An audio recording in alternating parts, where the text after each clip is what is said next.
Alright, let's get this crazy train rolling. Oh my goodness. Oh my goodness. It's finally time. Long have we awaited this exact moment, where we have begun the final case of the final Ace Attorney game for me to ever play. Although I never streamed the original 3, don't worry about it, it's fine. And also I haven't done the crossover games, that's also fine, don't worry about it. But we're here, we're back.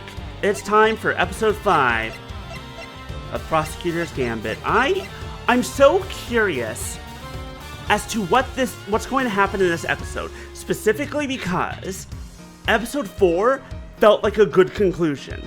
It felt like a final episode for a game. Like, every Ace Attorney game, it builds and every case builds up to the final confrontation, whatever that final bit of the story is. Like, the first 3 games was basically the relationship with these particular prosecutors and some of their stories. For the most part, Great Ace Attorney was 2 games, and each game building up to Ryunosuke becoming a real lawyer, and then of course finding out the truth of what's his face and his dad.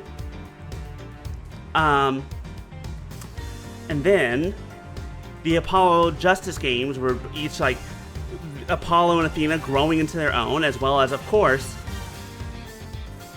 hi Kayla, and of course Blackpool's whole story, it led up to that, and then Spirit of Justice led up to, everything with Kurain, and then the first Ace Attorney game, or the first Miles Edgeworth game, was a build up to everything about the truth of the Yatagarasu, and this one built up across episodes 2 and 3, but harkening back to episode 1 about the committee and its corruption. But we did that. That was the end of episode 4. We met the committee, we found the chairman, we rooted out the corruption, and we found out that Gavel wasn't actually corrupt or an idiot. She was playing 4D fucking chess. I still think that, it was annoying to deal with from our perspective, but, she was doing what she was doing to expose his lies and his corruption and all that. And it worked, and we did it. So now it's just is this gonna be similar to a DLC, or is there just a little bit more story? Because really the only loose end left is Eustace. Because at the end of episode 4, he kind of ran off crying because his dad was a piece of shit. Right? Totally normal. Totally normal things that happen. So it really is just kind of a question now of, well, now I'm curious what's gonna happen here. It's probably gonna finish that up, but are there any other loose ends that I'm forgetting? No, there is one loose end. I guess there is technically one loose end, and that's the fact that Miles Edgeworth gave up his prosecutor badge, and he did not pick it back up at the end of episode 4. Now what?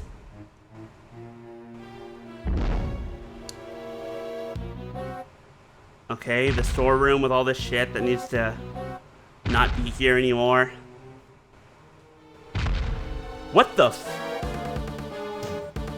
Okay, what TV show are we watching? What movie is being filmed?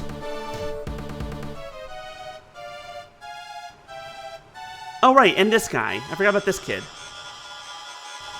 I don't remember this kid, but I know he was in a previous Ace Attorney game, one of the first 3. I just don't remember him at all. Oh, that's right, they were filming a movie in front of the building, in front of the big building. They were in fact, yeah, okay. I'm remembering now. We're good, this is normal. Don't worry about it. April 6th, 10:02 a.m., big building, plaza.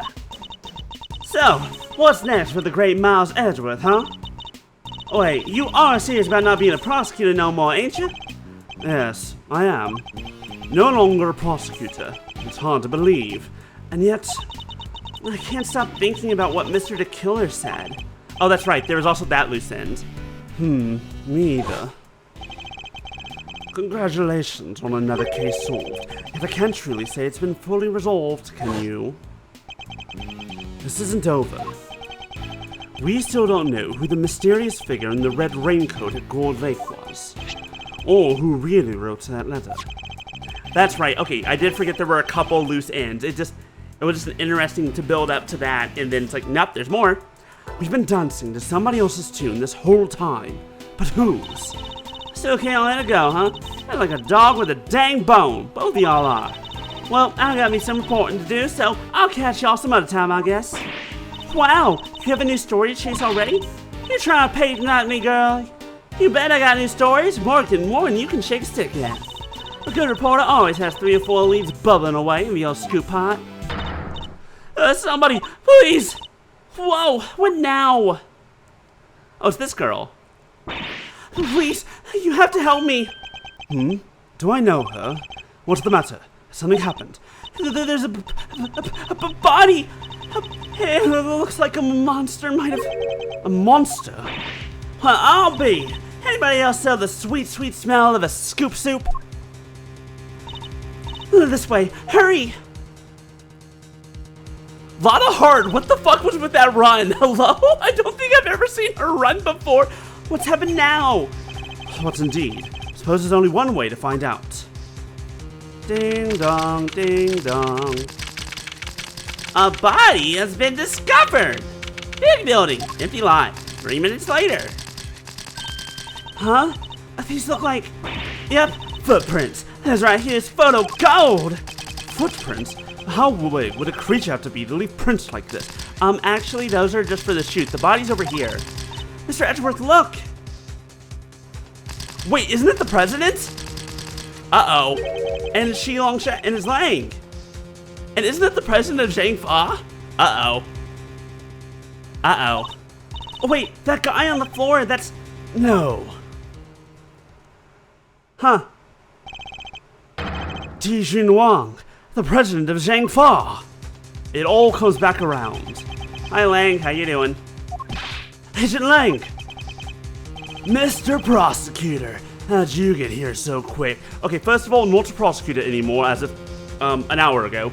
Second of all, I was like right over there. What's going on here? Huh? You don't think that's exactly what I'm trying to figure out myself? Can't blame him for being on edge, I suppose.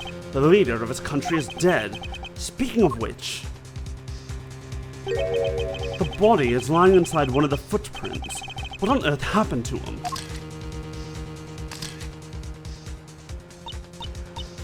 Monster! Monster?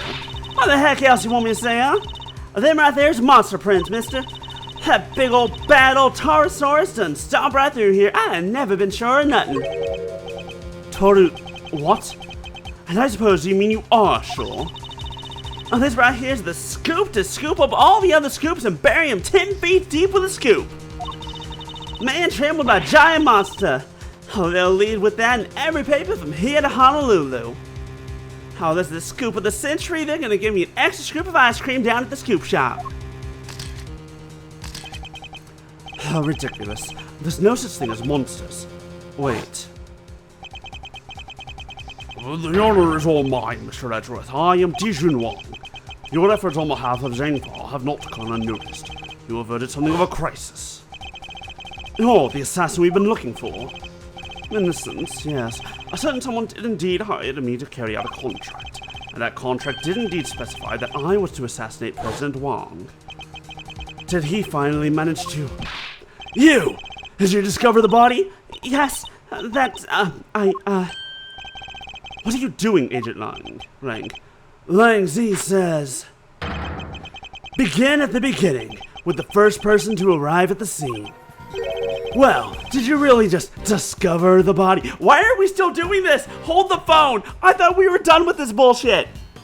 I thought after the first game was over, you were done accusing the person who said, please help, there's a body over here. Like, is that a way to cover up that you're the killer? Yes. Is that a common thing? Probably not. Yes. Hey, go easy on her. Can't you see she's scared? I don't think he's in the mood to go easy on anybody. Nobody's getting it easy today. Do you have any idea who that is lying dead over there? That's President Wang, the leader of Zhang Fa. Please, Agent Lang, you don't seem your usual self, in more ways than one, in fact. When we first met, you had more underlings than I could count, and you were known for your unrivaled arrest rate and your cool head under pressure. Now the underlings are gone, and you've forgotten the fundamentals of police work. What happened? What did you just say? Shouldn't you be looking over the scene instead of accusing the first person you run into? Or is it me who's forgotten the fundamentals? Yeah, I don't need you to tell me how to do my job. I was just about to get started. Good. That seems to have calmed him down a little. Nothing like a sparking an old rivalry to get someone's head cooled. Oh, we should take a look around too, Mr. Edgeworth. Yes, I think we should. But wait, we don't have the legal authority to do this anymore. As if you don't tell, I won't tell. Ooh, you're getting sneaky, Mr. Edgeworth. At least until the police arrive. I'm not strictly supposed to conduct investigations anymore. Don't nobody need to do no looking around. I done told y'all who did this. It was Taurosaurus. Oh, my name ain't Lotta Hart. Oh, wait. Not who did this. What did it? Yeah, that. Are you quite finished? We have an investigation to be getting on with. Step aside, please. You can't order me around no more, mister. You step out of my danged ways, more like it. Y'all mess with this here scoop of mine and there'll be heck to pay and then some. I'm keeping it PG for the kiddies. Excuse me. The woman who found the body. Where do I know her from? You're Mr. Edgeworth, right? Do you remember me? Oh, yes, of course. We met on, that case. No way! You two know each other? Yes, as a matter of fact, we do. From somewhere. Great to meet you. I'm Kay Faraday, Mr. Edgeworth's assistant. Wow, I knew you had your own. I never knew you had your own adorable little assistant. Just like that Defender guy. I'm Penny Nichols. I work over at Global Studios. I'm in charge of props. Wait, was Penny Nichols there for, Ace Attorney 1, Case 3? No, that's wrong. I'm wrong, by Beast? Hi, by Beast. Am I wrong? Am I incorrect? Am I forgetting? Was it not Case 3? I know it was the one with the Steel Samurai. I don't remember if that was Case 3 or if that was Case 2. No, that had to be. What was this? No, that was Case 3. Duh, what am I talking about? Because Case 1 was the tutorial case. Case 2 was Maya Fey as the defendant. Case 3 was Powers. Case 4 was 4 the end of... Did Ace Attorney 1 only have 4 episodes, or did it have 5? Because if it only had 4, because we know the last episode was Miles Edgeworth. But was that episode 4 or 5? I don't remember. But Global Studios is where they shot the Steel Samurai show, before it got canceled, after that case. Oh, of course. Of course. One of my old cases involved a murder on the set of a Steel Samurai movie. She was a member of the crew and provided some key evidence. Our paths was across several times while it was all going on, and yet I'd completely forgotten her. It's good to see you again. So if you're here, I guess that means... that's right! We're here on location filming for Global Studios. It's kind of a big feature, to tell you the truth. I was first in today, wanted to make an early start. But then I noticed something was wrong. The footprints and the body... We'll take a closer look at the body in just a moment. In the meantime, can I ask you to notify the police? Yes, of course, right away! I'll need to speak to her at length a little later. But first, let's go over the scene.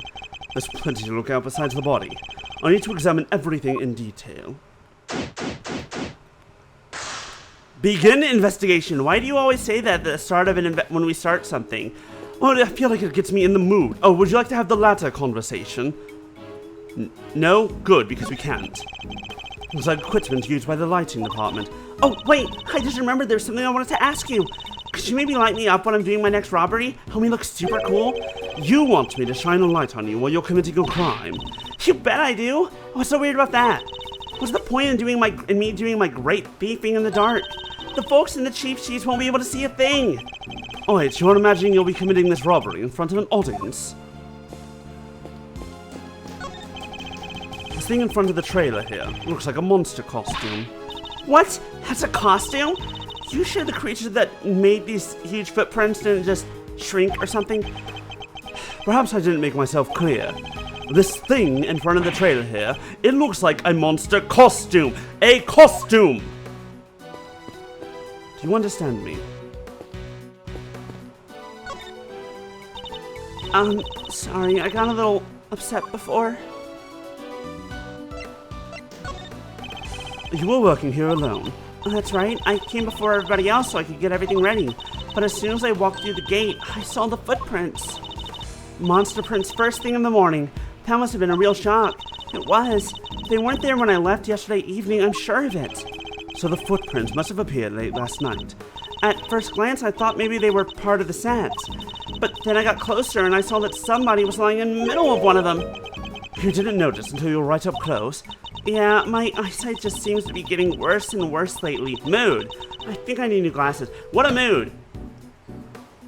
My new glasses, like, with the blue blocking lights and stuff, it's like, I don't feel much of a difference. Just like, well, I feel like I'm at the extent of what blue blockers can do.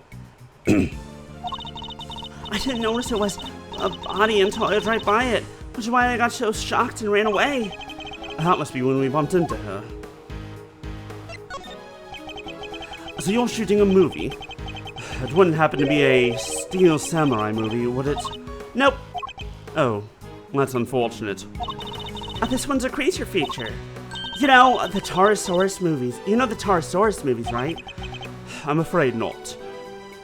This does remind me, I've seen very little Godzilla movies. I think Was it really only the one? Have I really only seen one Godzilla movie and it was the American Godzilla? Like, in full? Huh. Note to self, watch Godzilla. You'll have to forgive Mr. Edgeworth. He only cares about the Steel Samurai. That's not... Hey, that's alright. Not everyone's a fan. But they soon will be. Why does he look like he's throwing up peace signs? He's back after 12 years of silence. The big bad bull himself, Taurosaurus. It's the first Taurosaurus movie in a long time, so the crew's super excited about it. Was this around the time that other movie was announced or made? And parts of it are set here at the big building, so we've been shooting on location. That explains what we saw yesterday.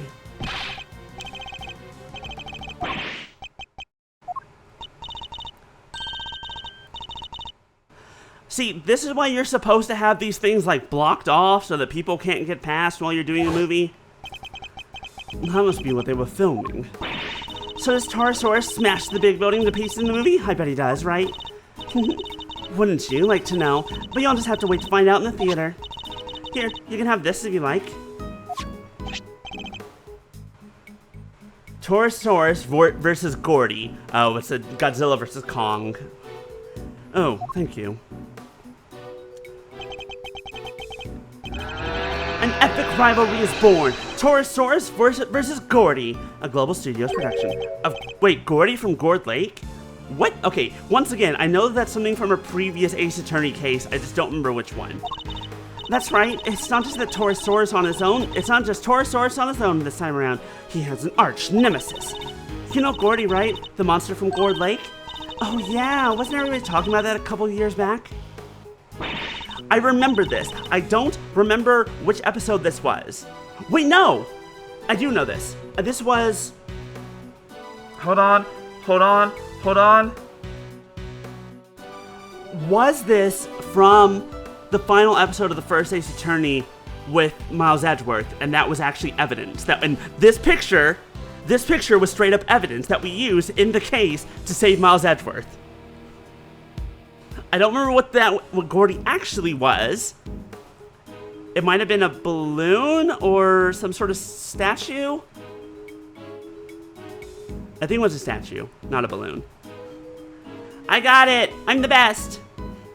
I have a memory that works! 20% of the time! There we go. Not only were people talking about it, it played a major part in one of my cases. What's a name I'm too wild about hearing again? a Steel Samurai inflatable. Okay, so that's what I thought it was. I was like, is it Steel Samurai? Hi, Maya. I'm postured. I promise. I'll hydrate. I couldn't remember specifically, but Steel Samurai sounded right. And the director's fascinated by the stories, which is how Gordy wound up in the movie. Hope everyone's doing well this fine Thursday. I hope you all are ready for a nice weekend ahead of us, especially for those of us who don't have to work tomorrow. Blessed be. Originally, my schedule said that I had to work tomorrow from 11 to cut, which cut could have been anywhere. Look, considering it was 4th of July, my brain was like, cut will be anywhere between 12 and 3 o'clock. But then today I was told, like, no, you actually don't have to come in tomorrow. The boss just forgot to take you off the schedule for Friday. It's like, cool, great, that's fine, whatever. I don't have to go into work tomorrow. We're good. I'm ready. Anyways, I don't care about 4th of July. I just like weekends. Anyways, should I get my own dance emote at some point? Maybe I should. I just don't know what it would be. I need more emotes. I really do. I had some planned a while back, but stuff happens. I'll figure something out. Anyways, actually, no. That is kind of a curious question. If y'all have... Oh, two things. One, don't forget to join the Discord and vote for our next Saturday game. Little Rika doing the robot. Oh, that's funny. I do like that. I'm gonna write that down. I know I have it around here somewhere. There we go.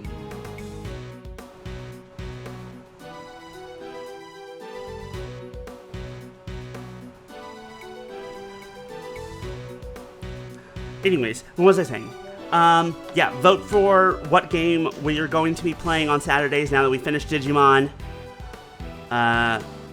Right now in my main Discord, Digimon Emerald is winning. But yeah, also if you have emote ideas at any point, let me know. Just because I'll figure it out. A little behind the times, but better late than never, I suppose. Just wait till you see these two legends tearing into each other on the big screen. This is gonna be important, I guess. What do you mean this is evidence? Okay. I don't know how that's gonna be evidence, but it will be. I think we need to learn a little more about the security situation here on set. Miss Nichols, is the set kept locked overnight? Yeah, or we use one of these. A combination lock, huh? So anybody who knows the code can get in and out. And was the lock in place when you arrived this morning? Yep, everything was locked up tight when I got here. Who knows the combination? Oh, the producer, the director, the crew, the actors, basically everybody who's working on the movie. So any member of the cast or crew could have opened the lock and entered.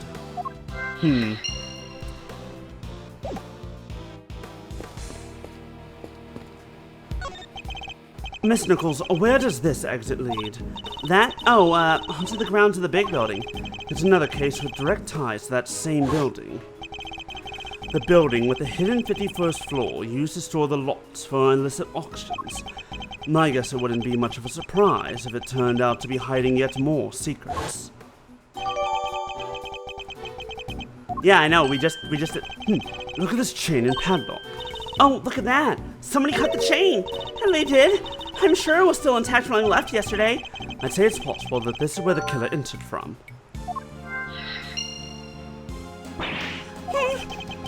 Oh, what's the matter now? Oh, look at that huge dent! How did that get there?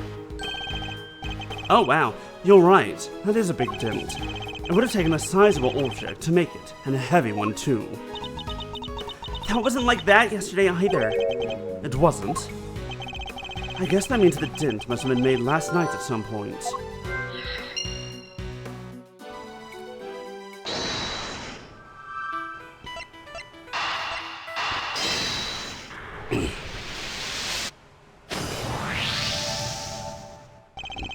The combination lock on the gate leading to the plaza was intact when Miss Nichols arrived, but the lock on the gate leading out to the side of the Biggs building had been cut. What does this tell us? Easy! That the killer used the side gate. Precisely. And it tells us something else important too. Namely that our culprit didn't know the number for the combination lock. Which means, Penny Nichols, you are now free of all suspicion from me in particular. You're right! It would have been way easier to come in that way if they did. But instead they chose the classic thief's route, the lesser-known side entrance. There's no run-of-the-mill criminal, Mr. Edgeworth. We need to keep our wits about us. I'm not sure we should be excited by that fact, Kay. Anyway, we know that everybody working on the movie knew the combination, which makes it likely that our culprit wasn't a member of the cast or crew. Cool, can we tell Lang that? After I take a look at this horn? And other things? It really is him, huh? It certainly appears to be. The same man we met only a few days ago. So this time, the president really did get assassinated. If that is what happened, the assassin certainly chose an attention-grabbing method. I must scour the scene and inspect anything that catches. But also, don't forget that Shelly the Killer always leaves a calling card. No calling card, no Shelly the Killer. Huh? What's this white thing here? Oh wait, it's a bone! Does that mean 2 murders? It looks more like a horn than a bone to me. Let me have a piece of evidence that might tell us whose horn it might be. Yes? I feel like you don't need me to unlock the evidence for that one. This could be one of the Taurus horse's horns, couldn't it? You're right! It totally could. Maybe it's part of a prop from the movie? If it is, it must be from something pretty big, judging by the size. What's it doing on the ground here? We should ask one of the crew. Maybe they'll know. We only know one person on the crew. The body's surrounded by pieces of smashed up concrete. Yes, they look to have been thrown clear when the ground was broken. Pumes! Sent flying by the mighty impact of a giant creature's foot. Sure, assuming this was the work of a giant creature. Just look at the shape. I know a hoof when I see one. There's only one thing that can possibly be. The footprint of an enormous, terrifying beast. And it's not just the one. There are 3. But you know that's impossible, don't you? You know that monsters aren't real. Sure, I probably know that somewhere deep down, but it's way more fun to believe they are. Our job is to pursue the truth, Kay, not to believe what feels most fun in the moment. Now, what's with the orange stuff on his chest? No obvious wounds, but he's definitely not breathing. So it really was a monster, trampled by a giant creature. Impossible. If he was, he'd be a lot flatter, a lot cruncher, and a lot more blood. I feel like there'd be a lot more blood everywhere. Like, I don't know if you know this. Have you ever squished a bug? That should have happened to President Wang Fa here, but it didn't. My guess is poison. There's something on his chest. There's something stuck to the front of his clothes there. Yes, speckles of a yellow substance. Do not touch it, Kay. We don't know what it is. I bet it's monster drool. Yeah, that must be it. Please, Kay, can you at least try to be sensible? We'll need forensics to tell it what it might be. This will be pretty much everything the body can tell us for now. Do not lick it, Kay. I see you with your tongue out. But it looks like it could be tasty. Then we'll find whatever it truly is and eat it fresh. Oh, that's a great idea, Mr. Edgeworth. I'm annoyed at how well I'm getting at convincing you of things. Better note it all down.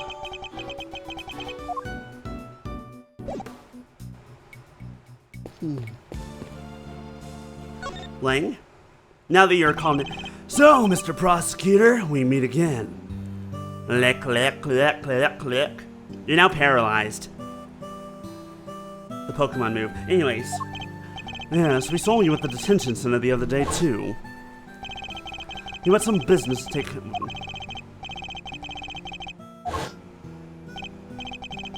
Yeah, you really have a habit of showing up in the wrong place at the wrong time. You're a bad penny? Like a bad penny, you just keep coming back. A bad omen and a bad smell all rolled into one.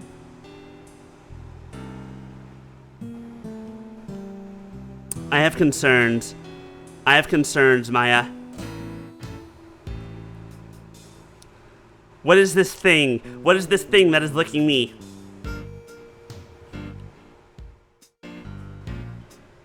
I was about to say, Biscuit. Hi, Biscuit. I love you. I'm sorry for disturbing your sleepies. A snake woman? Okay, that's fine then. Just stay out of my way, okay? I've got a president to avenge. You were already at the scene when we got here. Why? What were you doing in the area? What, am I, a suspect? You might be.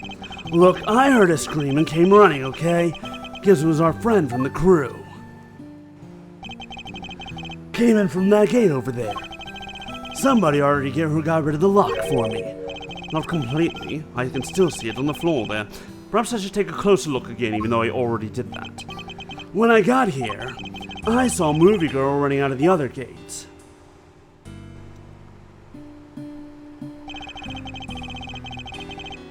In other words, he arrived right around the same time we did. So you had business here at the big building. Something like that. A date with destiny, let's call it. He was similarly enigmatic when we saw him at the detention center. Let me guess, you're a huge creature feature fan, so you came to see the filming of the Taurosaurus movie? Creature features? What do you think I am? Not the type of person who thinks a creature might have done this, I hope. I'm sorry about the president. You have my deepest condolences. Thanks. He was a great man. Zhang Fa will be lost without him. You and he were close, correct? It all started when he hired my father. That was our big break. Our family kept him safe. That was our most important duty and our most sacred. He gave my father medal after medal. I had to come up with new ones just for him. In the end, there were no medals left to give, so he made us the keepers of his last will and testament. Those medals, that duty, they're our greatest pride, our family jewels. Never thought I'd be unsealing that will so soon. It sounds like your family and the president were super close, and also, is your voice okay? Are you doing that on purpose? Yeah, just got a little something caught in my throat, that's all. You know, you don't have to keep up the act if you don't want to. No, that's fine, I can do it. But wait, when that whole thing happened back at the lake, you weren't with the president then, right? At the time, he didn't trust anyone in Zhang Fa. A lot happened, okay? This was all 12 years ago or more. My father and the president being friends, our family being the ones who kept him safe. He just changed one day. It was like he became a different person. Now he doesn't trust the police one bit. I wonder what happened 12 years ago. But regardless of what happened, I still respected him. Zhang Fa may not be a big country, but he held that place together. Damn it, what was the security detail thinking? I imagine you've already contacted the embassy. Of course I have, and the government, and my family. They'll be going crazy right now thinking about what needs to happen with that will. And things will be getting crazy here soon too. Those bodyguards will be all over the place. If you're not a fan of trouble, I'd leave before they get here. You know what? You're absolutely right. This is none of my concern. I'm not even a prosecutor. So long! Wait, unless... Hold on. Let me see who you're accusing first. Look, Mr. Prosecutor. These days, I'm a one-man outfit. A lone wolf. They won't be letting me lead this investigation. But I've still got fangs, and I can still bite back. I'll find whoever did this, and I won't let you or anybody else get in my way. Why would I get in your way? I don't want to get in your way. I've never gotten in your way, except for when you've been wrong. I've only gotten in your way when you were wrong. When you were correct and we worked together, things were fine.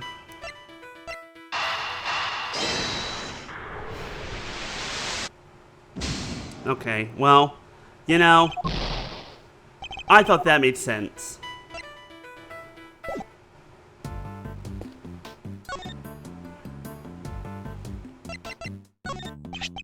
This home, do you recognize it? Huh? Oh, that's part of one of Taurosaurus' horns. It's from a model we use for promotional stuff. Where did you find it? on the ground near the side entrance. That's weird. We keep a replica of Taurosaurus' head up on the roof of the trailer over there. And it's quite large, I assume. Oh yeah, well, not as big as the real thing, obviously, but it's still pretty big. It's just up there. See it? Oh, it's missing the tip of its horn. Oh, wow. I thought that was all the horn. No, that was a small tip of the horn. Right there. That really is big. Do you think the horn fell on top of President Wang's head and it killed him? That's it. Simple as that. Nothing else happened. Freak accident. There's a bunch of really cool stuff around here, huh? I guess there is. It's all for making the movie. The costumes, the equipment, everything. Treasure aplenty. I'm in heaven right here. Some of this equipment could be related to the murder, too. I'd better look over it all carefully. Is it ever that simple? No, absolutely not. But you know, just this once. Just this once. Hey, these are the plastic sheets you can put down when you have a picnic. The plastic sheets, so much is true, but I don't think that's what they're used for. Want me to explain, Mr. Edgeworth? Those are waterproof sheets. We use them to protect the camera when it's up on the crane. If it starts raining while we were shooting, we can just cover up and keep going. I see, so they must be pretty big, right? Oh yeah, they have to be able to cover the whole rig. Wouldn't be much point in using them otherwise. The weather was pretty patchy yesterday, so we wound up using them quite a bit.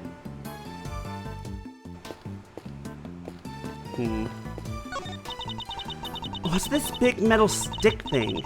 Is it for climbing trees or something? Has there been a case that was ever an accident and no one's fault? Yes. I think? Hold on, let me think. I think there has. I feel like there has been. Yes, technically there was in Great Ace Attorney. In Great Ace Attorney, there was that one with in the first Great Ace Attorney game, there's that one guy who was quote-unquote cursed with bad luck, and he was accused for stabbing this woman in the back. But what had actually happened was a woman had thrown a knife out her window, and it hit the angled window and just so happened to fall into her back. So that one was an accident. Like, yes, someone did it, but it was technically an accident. And also in Great Ace Attorney, I believe the second case was also technically an accident. Because she put the quote-unquote killer, pushed the quote-unquote victim. Spoiler alert, he didn't actually die, but no one knew that. Except for one person who kept that hidden for a while for safety reasons. Anyways, and accidentally killed him, but let's see, what else? I feel like the knife being thrown out a window and then it falling like 3 stories down into someone's back is the only accident I can think of. Like, true accident.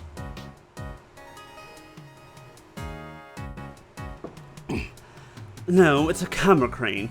It's used for filming from an elevated viewpoint. There's no camera currently attached, but it would usually be positioned on the top there. Gotcha. Sounds perfect for casing a place before burglary. Mind if I go ask somebody about borrowing it? And how do you propose to transport it if the answer is yes? Easy. You take the bottom part and I'll take the top. So I'm helping now.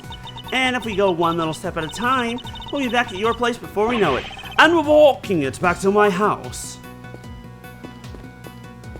What about you, Lotta? You got anything? What is it now? Can't y'all see I'm busy? Girl needs room to work, you know? There was definitely some, remember, this was like a couple 100 years ago in Britain. I don't remember the specifics of what happened with that charge. I just remember that that's what happened. Hey, girl needs room to... Why are you so obsessed with the idea that this was a monster attack? Monsters don't exist. Surely even you know that. What do you...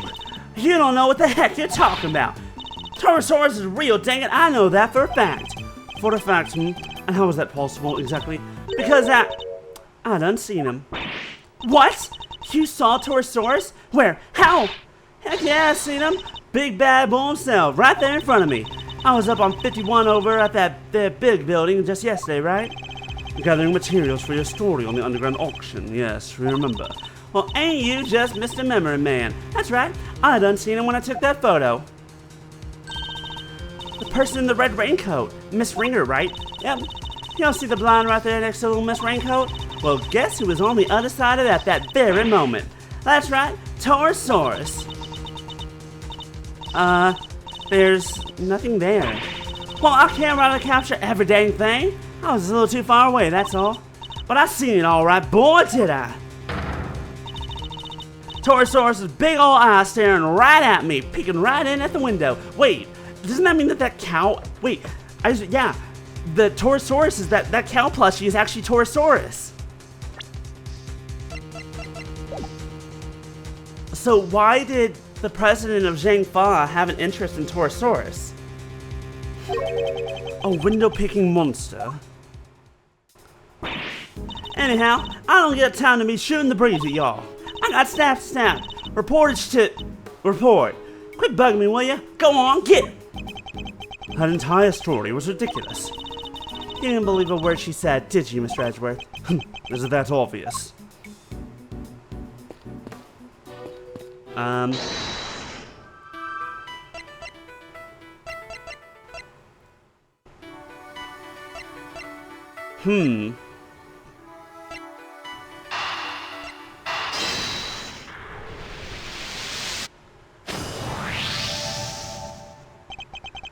Both the dent in the fence and the broken horn weren't there yesterday, according to our witness, which leads me to wonder...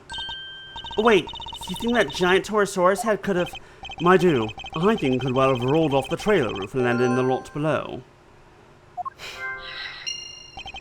It seems more than possible, and it also means...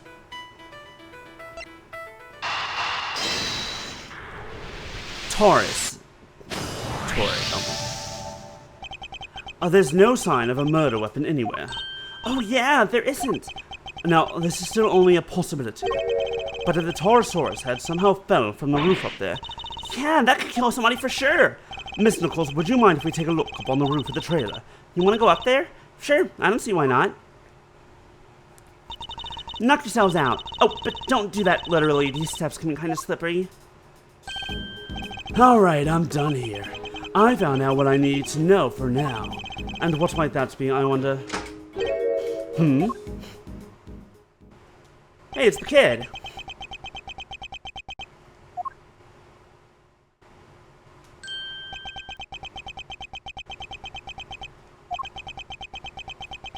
Don't have a staring contest with the child, Lang.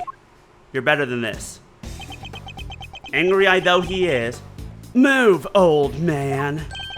What did you say to me? You need to learn some manners, kid.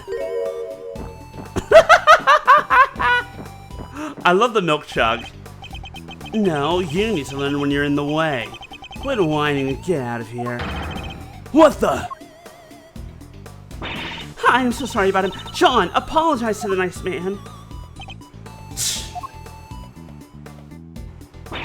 Come on, Sean, you know you can't speak to people like that. Whatever. Who the heck was he? A policeman, that's who? Why would you antagonize him like that? I thought there was going to be trouble for a second there. I don't think I've ever seen anybody send it to Agent Lang like that. It was honestly quite impressive. Oh, let me introduce you all. Everybody, this is Sean Finn. Sean Finn. Nope. He's the star of the movie we're making. The star? This little brat, I mean boy. Hi there, I'm Kay Faraday. It's great to meet you. Sean, this is Miles Edgeworth. He's a prosecutor. A prosecutor? That's right, and a pretty famous one at that. Looking angrily chugging in someone's face. To be fair, it looked more like a court, but you're not wrong. If he's a prosecutor, where's his badge? He certainly doesn't pull any punches. Oh, you, might not want to get too close, Sean. She's right. It's no sight for a child. But he's involved in all this nonetheless. I'll need to speak with him. 13 years old.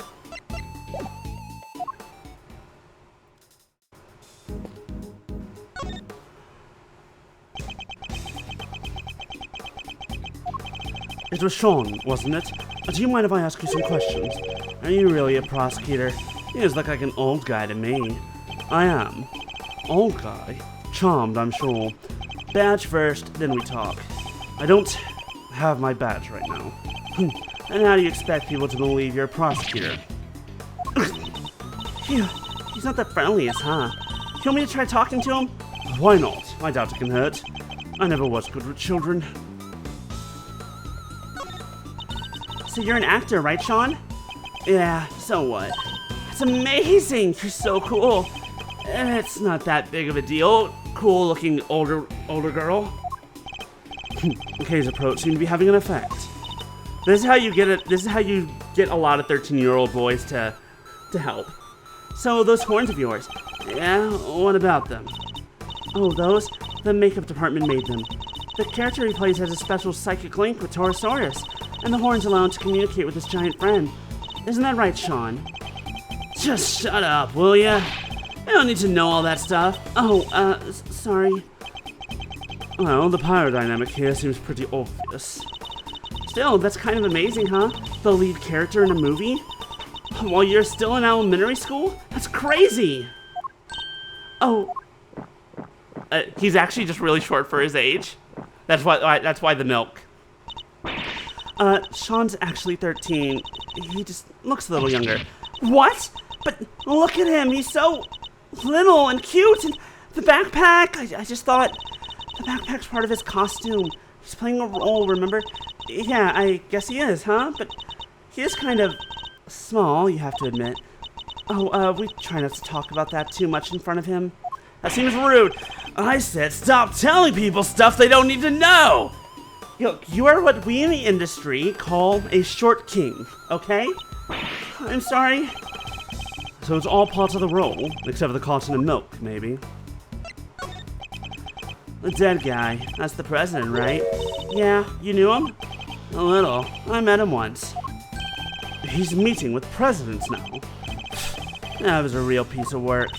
Hey, you can't say that. It's not nice. What's so bad about him anyway? Huh? Don't want to talk about it? Fine, I guess. Oh, President Wing was working with us on the movie. Working with you? How exactly? He had a part. Just a cameo, nothing big. So he came to look around at the set one time. That would have been when Sean met him. Why put the president in your movie? We heard he was a huge fan of the original Taurosaurus. So the studio offered him the little role. They figured it would be good PR. Last thing I need is amateurs on my set.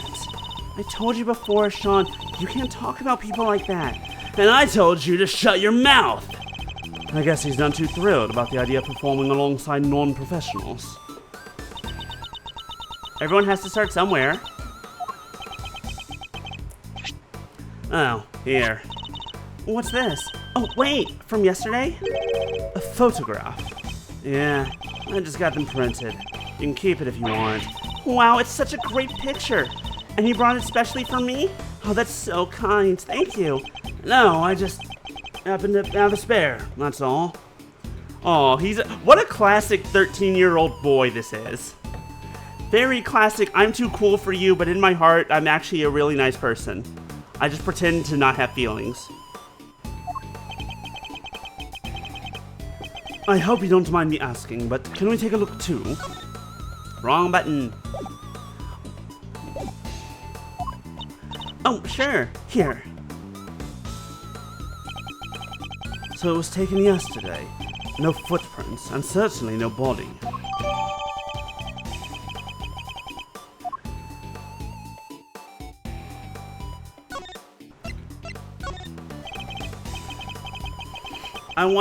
I wanted to ask you what you know about things.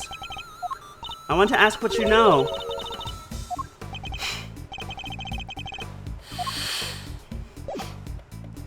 Alright, let's see what other connections I can make real fast. Nope, can't make any.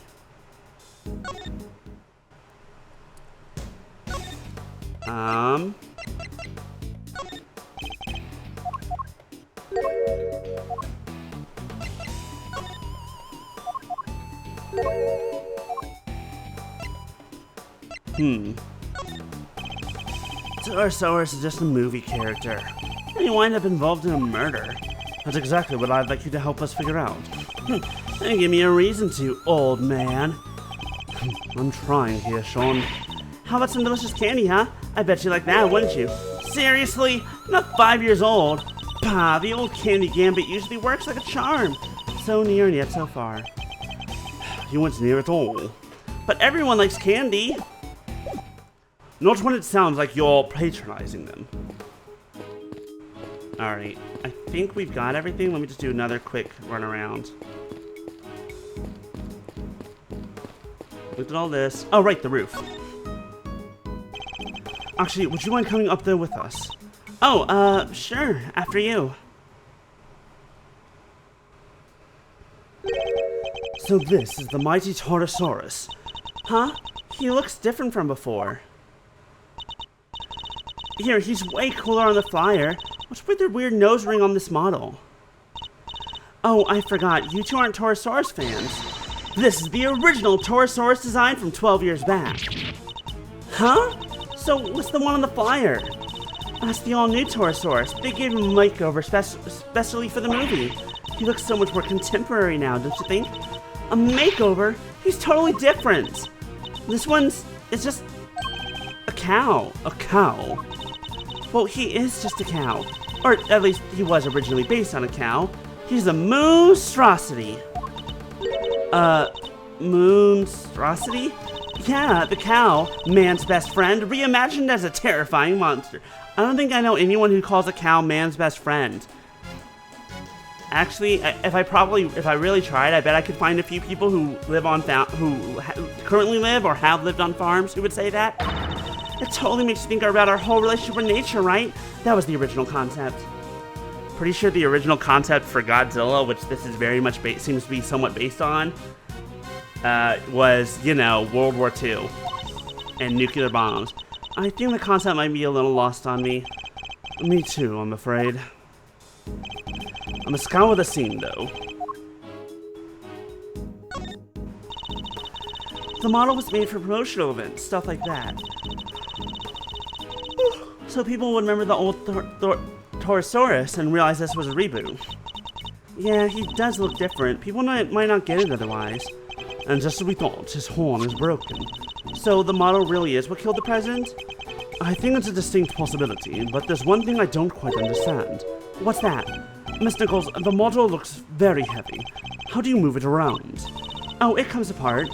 If you know the trick, it's not so hard. But I guess if you didn't, you might struggle to figure it out. If you happen not to be a member of the cast or crew, for example, once in pieces, could one person move it? Oh yeah, even I could. Maybe not very fast, but I could. Interesting. I'm sure I remember that fact from somewhere, that face from somewhere. Hey, Mr. Edgeworth, I know this cow. Funny, I was just thinking the exact same thing. There it is. We know it from the president's plane, of course. And from the auction. So President Owen's plushie was a soft toy version of the original Torosaurus. Can this really be just a coincidence? Don't forget that plushie was also an audio recorder. Yeah, I think I could probably throw that little baby over my shoulder and carry it out of here. You're not thinking of stealing it, are you, Kay? No! I was thinking I could just carry it around with me. Then, every time you shout, "Objection!" I can light you up with it and make you look super cool. Yeah, I can picture it now. You look amazing. Well, do I get the job? When do I start? Hopefully, never. The wooden table sadly collapsed. Parts of it are badly scorched. That's weird. The head should be on that table. But the legs are broken. Guess Torosaurus isn't going back on there now. The scorch marks look particularly bad where the legs snapped off. I think there might have been a fire up here. Do you think that's what happened to the legs? Yeah, so when the fire had burned through the legs, the table would have collapsed. It looks like the cow is sucking a binky. That's really cute. That's adorable. Goo goo gaga, bitch. Big ol' cow man is here to party. Would have fallen down into the ground below. You're right, the fire caused the head to fall. Indeed, and I also happen to have an idea about how the fire might have started. Those cans of paint thinner by the heater are all pretty flammable. Not a great place to keep them. You're right. I'm sorry. I'll make sure somebody moves them. But the stove didn't get used yesterday. Not while I was here, anyway. Which makes the question of what could have started the fire all the more interesting. There's also scorch marks on the head, in case you hadn't noticed. Has she ever kicked someone? Not that I know of. I'm trying to remember if she did as a kid, but I don't think so.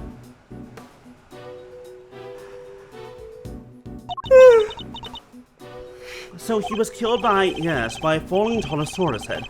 At least, that seems the most likely explanation for now. It came down right on top of him, huh? Police are here. Lang, good to see you. Well, they took their time, but here they are. Police, bodyguards, the whole gang. Mr. President! It's a little late for that, don't you think? Curses, who did this? Whoever it was made a big mistake. But I promise you this. They'll pay. I'm on their trail already. What? What do you mean? Our president may have been murdered, but that doesn't mean that extraterritoriality applies. Local police have jurisdiction. Luckily, I know the right people to talk to. And I just got myself seconded to the case.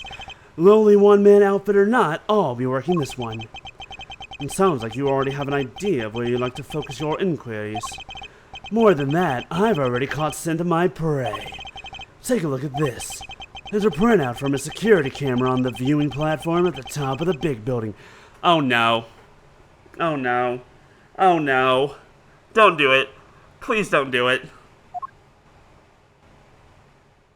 Judge Cavell! Oh, that's even worse. Oh no. Oh no. Oh, that's bad. I'll be honest. I 100% was thinking it was just gonna show Kay up there. That's it. I was like, okay, so she's up there. But it's like, no, this one has Cavell and the president together. Okay, that's bad for her. Cool. Our defendant this time around will be Judge Cavell. Huh. Interesting. Don't you agree? It's pointed at the elevator that leads onto the roof, so it records everybody who goes up there. You know what? It's very in theme. I will say that. It's very on theme for the final one, for the... Like, it doesn't happen in every game, but it happens fairly often. And in this particular case, it recorded the president and his murderer clear as day. See, this is the thing that always kills me with these people, is this person was with them. So clearly, they're the murderers. Like, cool, great investigation you done did there, buddy. Wonderful investigation. Cool, do you have more evidence besides circumstantial? At 11:05 p.m.? Oh, what was Judge Cavell doing there? He's saying he suspects her of the murder. Mr. Edgeworth, I entrust my offering to the goddess to you, so that you may use it to call her final judgment unto Excelsius Winter. But murder goes against everything she believes in. Like, that proves fucking nothing. Agent Lang, perhaps you could explain your thinking on the matter a little further? You know that I have a perfect track record of finding the truth. You know I do. When it comes to the two of us, I have a perfect track record and you don't. I heard a little rumor while I was over at the big building. Uh-oh. He's gonna find out we're not allowed to be here. It was about you, Edgeworth. You're not a prosecutor anymore, are you? Which means you don't have jurisdiction here. But you want to cross-examine me while I explain my thinking? Why would I agree to that? Curses. Hey, don't be like that. You were the one who was just talking about being a lonely one-man outfit. You know what? Maybe it should be you explaining your thinking to me. How come, even though you're not a prosecutor, you're still sticking your nose in this case? Have it. It's a valid question. Why am I still here? Perhaps I can clarify that with a question of my own, Agent Wang. Why are you so desperate to catch the person who murdered President Wang? Because above all else, you're an investigator, correct? I'm desperate to catch a certain somebody myself. A person who orchestrated a murder at the big building yesterday.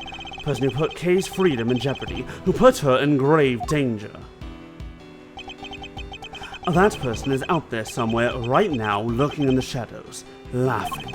And until I uncover the truth and make that person pay, it doesn't matter if I'm a prosecutor anymore. I'll keep fighting. Find the truth and don't give up until you do. That's a rule I live by.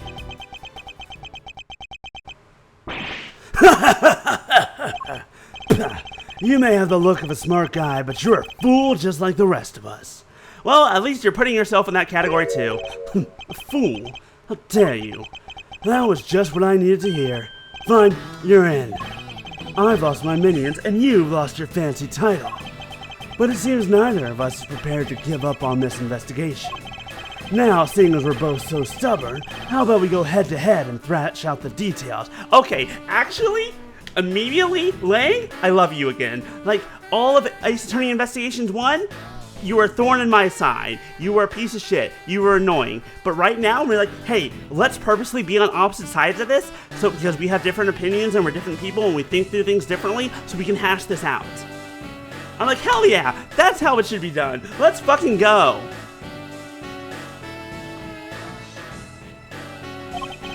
I'd be honored. But be warned, I won't be going easy on you. I have an assassin to catch. And not even you're going to get in the way of that. Of course, I would expect no less. Let me show you the truth I tore from this case with my bare fangs. Alright, so this judge friend of yours met the president up on the roof. And then she pushed him and he landed right here. This all happened the night before last. Question? If that's what happened, where's the blood? Where's the blood? And why is his skull and his butt is not caved in? Like, if you fall from a height that great, there's gonna be blood, there's gonna be gore, there's gonna be a broken ass body. That's 52 fucking stories, my dude. Yes, 52, not 51, and not 50, because there's 50 floors, but actually there's 51 floors, and technically the roof is on top of that. It's 52. Shut up.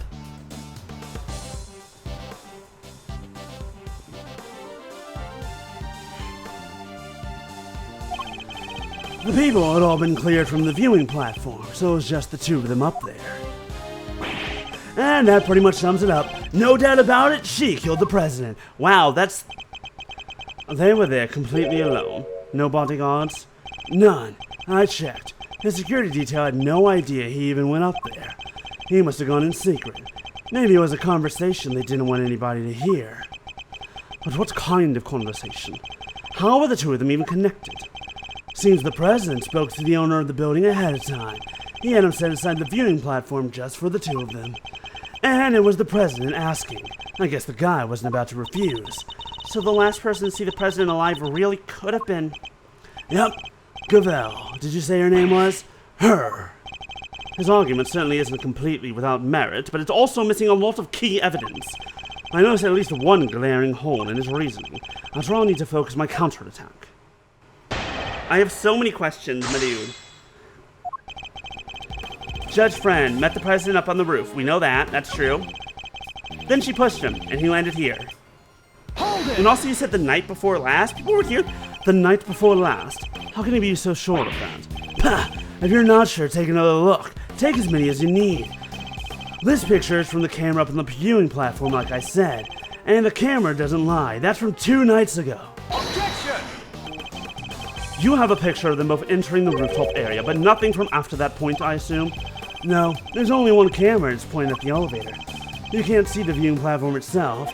Still, this is when the murder happened, I'm sure of it. If the president really was killed 2 nights ago, where did his body go? Where the fuck was his body then? This is a photo from yesterday. Then his body would have been here in the lot this whole time. Taking a little moment there, Mr. Prosecutor. Save it. I'm not done explaining. Too bad, I'm cutting you off there. Hey, dickhead. Objection! Objection, motherfucker. Are you stupid? People were here yesterday. Shi Longlang, former star agent of Interpol. How the mighty have fallen. What? I'll take a look at this picture. Look at this photograph. It's a behind-the-scenes shot of some of the cast and crew. Oh, look at those smiles. Well, maybe not Sean's, but you know what I mean. And it was taken only yesterday. What? See, this is why you investigate. It's like, she definitely did it, no doubt about it, no more investigation needed.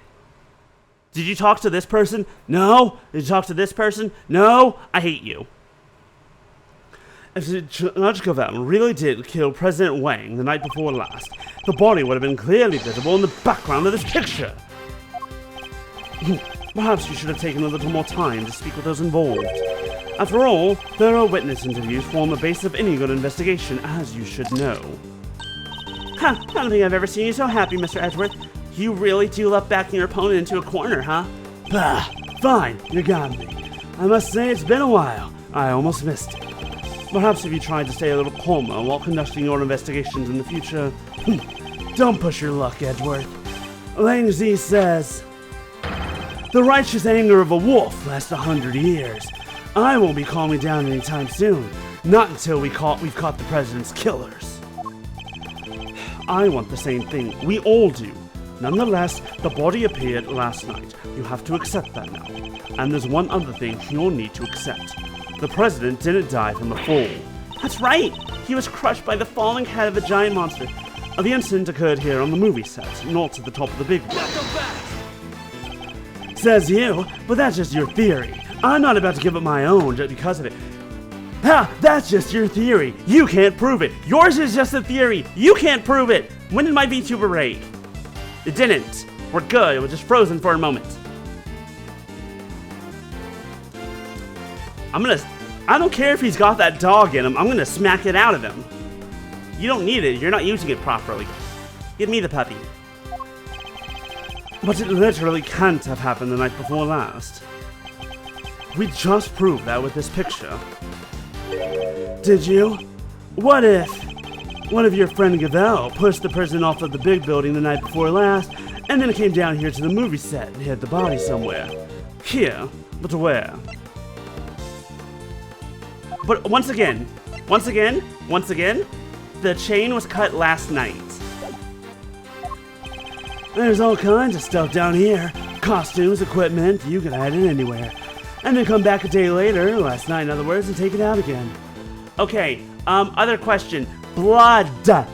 Where's the blood? Get forensics down here. Jesus Christ. You there, are you forensics? No, find someone who is. We just need to check the lot for trace evidence. We'll soon find where she put it. There won't be any need for that. What?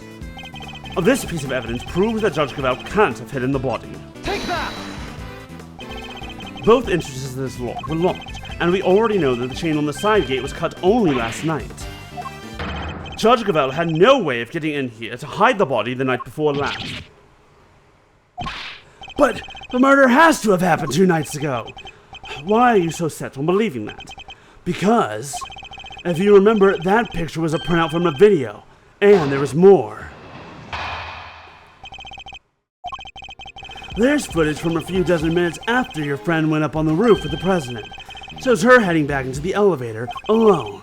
You know what there's no footage of? The president himself leaving that roof. There's actually another exit. There's no other way he could have gotten down from the top of the building that high. Yes, there is. Unless he was pushed by Gavel. You say the president was never observed returning from the viewing platform. I think the president knew about the story room. Cameras pointed at the elevator door the whole time. Okay, 2 questions. One, was the power ever cut briefly to the camera? And 2, there's actually another entrance. If anybody else had come up or down, it would have been on that tape. In other words, the presence of the camera ensured that nobody could have left unnoticed. I see. That's not good news for Judge Gavel. Except, Finishing from a rooftop 100 feet in the air? Yeah, that's a tricky one, alright. Indeed, even the Autogrossu can't actually fly. Well, not yet anyhow. Just need a little more practice. Please don't tell me you think you can learn. Hey, I've watched Batman and Spider-Man and other superheroes, and also skydivers. I can get a glider suit.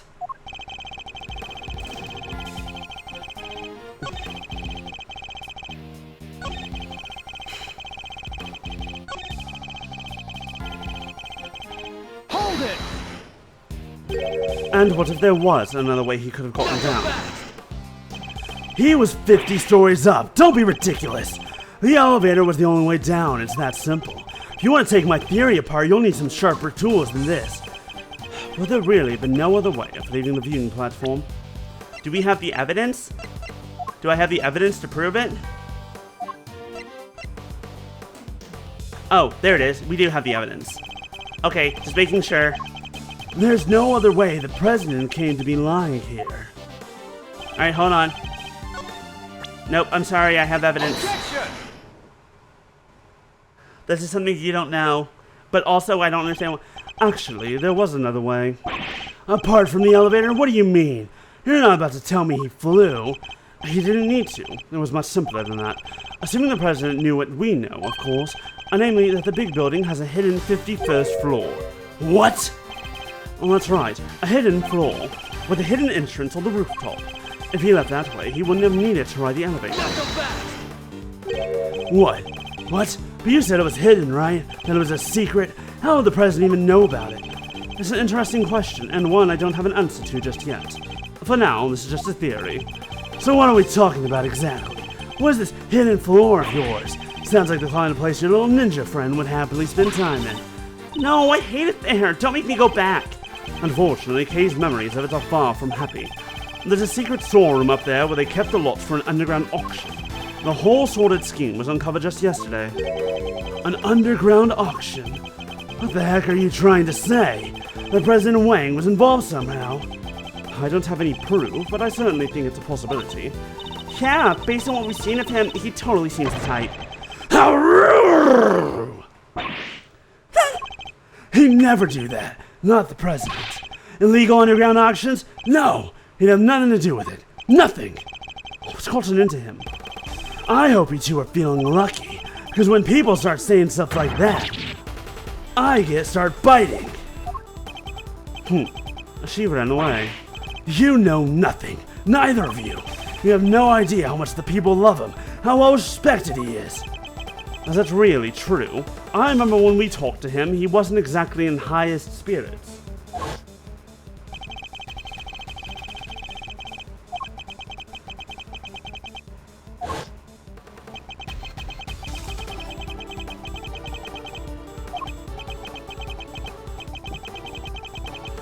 Yeah, it would upset him, yes, but I feel like the truth is important here. Forgive me, Agent Lang. I didn't mean to upset you. We spoke out of turn, both of us. I can only apologize. Apology accepted and reciprocated. I'm sorry I got carried away. That's alright, Kay. You can come out now. Sorry. It's fine. It's not you I'm upset with. It's the animal who killed the president. Well, ain't you just a fine figure of a man? All patriotic and such? I'd tip your hat to that sort of thing. Well, I don't, especially after recent events, I really don't. But, what are you talking about? Well, I got good news for you, Mr. Patriot. Real good news. What? Ain't no way in heck your pal the president moseyed on downstairs via fifth of one. Really? I was hunkered down in that there storeroom the whole dang time. Eyes peeled like oranges. Of course. She would have already snuck in by that point.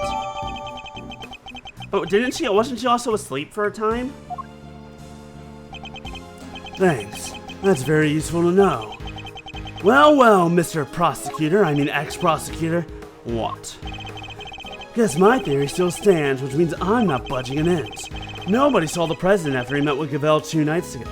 That's a fact. But it's also a fact that the body appeared only last night. How could the president have fallen from the roof 2 nights ago and only be been found today? That seems a little slow as falls go, wouldn't you say? Sure, there are questions that still need answering, I'll give you that. Then I guess there's one thing we can both agree on. Oh yeah? What's that? The question of exactly what happened here yesterday will require further investigation. Yeah, I guess all we know for sure is that the body and the footprints appeared during the night. The body, the footprints, the chain. Agent Lang, we'd like to hand the body off to the coroner, if you don't mind. Fine, he's all yours. Just take care of him, okay? Also, when you move the body, let's get a good look underneath him. I don't see any cracks in the ground. I don't see any imprint of his body. I don't even, Looney Tunes style or otherwise. Oh, one last thing. What? Oh, we found footprints near the body. I mean, footprints in the footprint, if you will. Little ones in the big one. Human footprints in the monster print. And what kind of prints? Sir, they were child's footprints, about the size of your average elementary school kid. Don't do it. Don't do it. I know what you're thinking. I know what's going to go through that nasty little brain of yours. Don't do it. We are not putting another kid on trial for murder. We're not doing this again. We did the blind, not blind kid back in Apollo Justice. We're not doing it again here.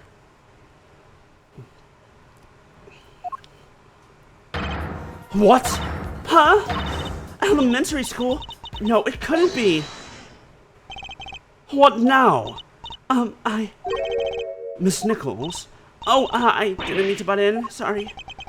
Was there something you wanted to say? What's she so scared of? That's something I have to tell you. You'll probably think it was pretty awful of me, but I'm sure it's nothing you need to be quite so nervous about. Well, what is it? Last night I came here. What? You mean you came back to the set? Why? Well, I just wanted to... I was worried about him, so I came back to check. Check on Sean, Sean? The boy? Makes sense. Yes, you see, he stayed behind on his own last night to rehearse. Wow, he really takes the job seriously, huh? Well, this movie is his first lead role, and he's trying so hard to make it perfect. So she might have seen what happened last night. Around what time was this? Let's see. It was already after 10, I think. It looked like it might be about to rain, so I got a little worried and came down. And when I got here, well... You saw something, didn't you?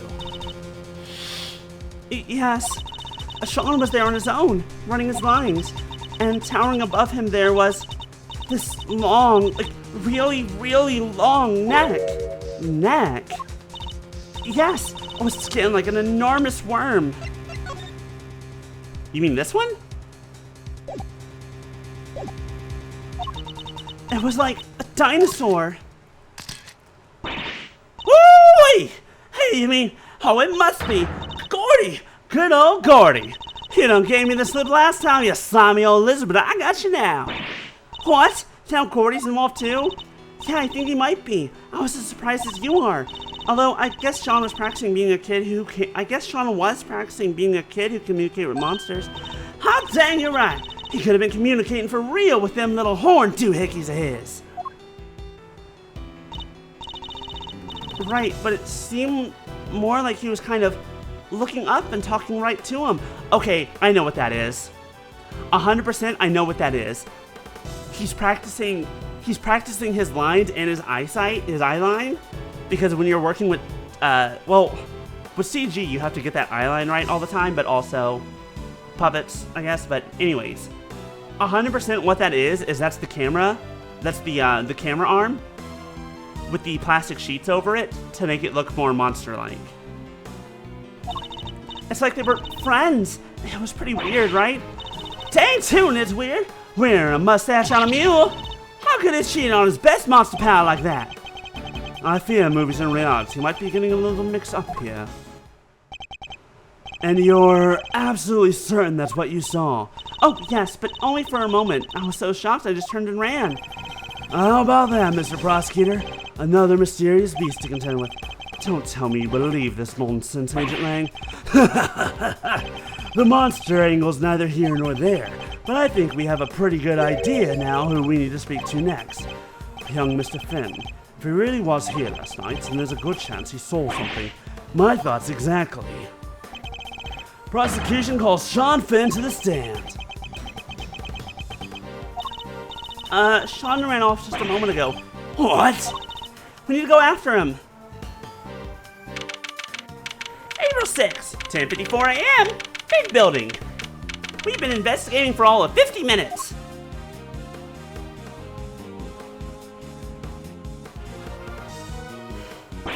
Yeah, where the heck did he go? Maybe he just went home. You're right. They won't be doing any filming today after all. Sure, or maybe he went on the lam. Nah, you're just overthinking things. He's a child, Agent Lang. There's no way he killed the president, not on his own. And who said he was on his own, huh? Maybe a monster gave him a hand? Maybe he summoned one of his feature pals to help him. Yes, very funny. I'm not saying the kid did it. Not for sure anyway, not yet. But he's our most important witness right now, and we need to find him. Gumshoe! Mr. Edgeworth, sir! Did you forget this what I sounded like? Because I sure didn't.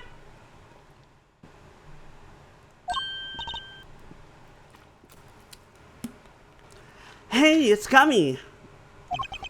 Oh, He ran away! What was that about? Well, just goes to show your police force can be trusted. Are you saying you intend to continue investigating the president's murder alone? Yeah, so what? Well, last time we met you, you had about 800 other agents helping you. Sure, but I told you I'm a lone wolf now. You got a problem with that? I don't need lackeys, and I don't need friends. All I need are these fangs right here. Woof, woof, motherfuckers. Keep things nice and simple. No lackeys, no friends. Anyway, catch you both around. Hey, you just done got interested. And it sounds like I got my work cut out for me. 2 big beasties on the prowl. Hoo-wee! It's raining scoops. If I don't catch at least one, I ain't no shutterbug worthy of the name. Don't you just love the way I run and the way I talk? I'm having a fun old time with this accent here. See, sometimes it's all about just having fun more than anything else. This got kind of complicated, huh? It did. The Torosaurus footprints were bad enough. Now Gordy. This might as well be a movie. Well, then we better get our monster hunting shoes on. I suppose we had. Who's that? Who are you, lackey? That's one of Agent Lang's whole team. We've come across a few of them on previous cases, but this one's on his own. Excuse me. Oh, Mr. Edgeworth. Long time no see. How come you're not with Agent Lang? Shifu, he's not technically my boss anymore. Really? What happened? You remember that case from a month or so back? The one with the embassy? The Otogorosu case? How could we forget? It only lasted about 1,000 years. He made kind of some big mistake there. Came about as close to aiding and abetting a serious criminal as you can come and still keep your job. Indeed. I guess that was pretty close. Well, being Shifu, he took full responsibility, so they disbanded our team. Wow, that's harsh. But it explains why he's now a lone wolf, as he puts it. So, what are you doing here? Well, to tell you the truth, I was worried about him. I think he's been chasing Ghost. Ghost from 12 years ago, to be precise. 12 years ago? What does that mean? Sorry, I already said too much. I'd better be on my way. Are these ghosts of Agent Lang's? Could they have something to do with the case we're currently investigating? Well, looks like everybody left except us. What do we do now? Also, okay, so 12 years ago something happened that where Lang's family was no longer quite so in with the president, and the president started hating all police. 12 years ago was also the last Torosaurus movie. So, you know, curiouser and curiouser. I'm sure that one's just a coincidence. I'm sure it's not a coincidence. I'm sure it is a coincidence. Who knows? Looks like everybody left to go. Oh, good question. Miss Hart went off monster hunting, and I guess Agent Lang is busy trying to track down young Sean. Perhaps we should try investigating another angle. Are we gonna go talk to Verity? Yes. What kind of other angle? Somebody needs to get Judge Cavell's side of the story. Oh yeah, you're right. What did she say again? Please forgive me, but I had better be on my way. I am to preside over the trial of Fifi Lagarde in a bit. I guess the trial will be beginning right about now. Indeed. I think we'd better head down to the Colt house, don't you? Oh, cool. We get to see a court that we don't have to take a fucking part in. We don't have to be down in there. We can just stay up in the gallery and hang out. Eat some popcorn. Maybe have a pretzel or two. We finished part 1 of, I think, okay, from what the only thing I looked up about this final case is that it's 5 parts. And the parts, I believe, being every time it says to be continued. So whether or not it's actually 20% is a different matter. Oh, that's right, she's a judge. Francisca, Eddie, good to see you. Eddie, didn't you help us get Lagarde into prison? This is a really interesting way to look at this courtroom. Woof, I feel like I'm getting a whiplash. Is the defense ready to proceed? You bet. Bring it on, Big G. The prosecution has been ready for some time. But everyone deserves a defender. The original attorney in this case, Rosie Ringo, was murdered, while the original prosecutor, Eustace Winner, has disappeared. Where the hell is he gone? We don't fucking know. He ran away after his dad was a piece of shit. So who can really blame him? So Fender and Francisca have taken over in their places. Very well. Let me begin by apologizing for the delayed start to these proceedings. The crime we are here to adjudicate took place in a prison, an institution of the judiciary. Episode 2 of this was 3 episodes ago for those of you keeping track. What's more, the fact the defendant was the warden of said prison carries grave implications. These 2 factors combined caused pretrial preparations to take more time than usual. And then the unfortunate passing of the attorney in charge, Miss Rosie Ringer, delayed the trial yet further. But now we are ready to begin at last. Mr. Fender, Miss Von Karma, the court thanks you both for stepping in at such short notice. Hey, no sweat. Rosie was your pal, right? And this was her last case. Couldn't exactly say no, could I? You'll have to bear with me though, gang. Didn't exactly get a ton of time to read the paperwork. How about you, friend? Everything cool over on your side? It's hardly ideal for the prosecutor in charge of the case to have run off and abandoned it. But justice can't sit around waiting for him to grow a spine. The evidence has just been handed to me, so yes, I'm ready. So both of them are like, look, we're just doing this as part of our jobs. It's fine. We all know each other. We're all friends here. It's cool. Also, Eddie was there when we arrested Lagarde. It's fine. I'm sure that that's not a conflict of interest at all. Definitely not a conflict of interest. To be fair, again, once of our, I guess technically they were kind of out of options. They're just like, well, the defense attorney we had died. Although now there's the question, so we need someone else to step in. It's like, okay, why wouldn't Lagarde just hire her own new defense attorney? It's like, well, there's no time. She died like yesterday.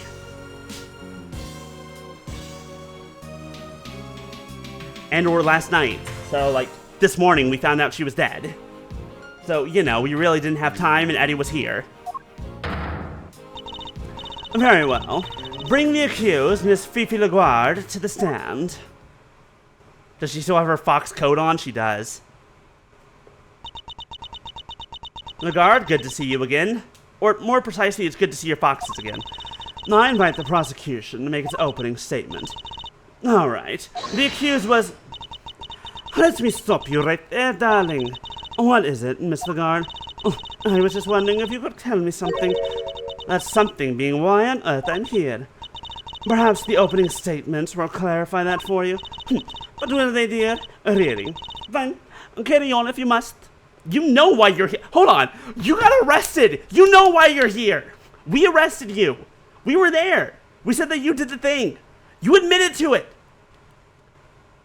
To my face, you admitted to killing this man. This man who you only suspected of having ties to another murderer. She playing dumb.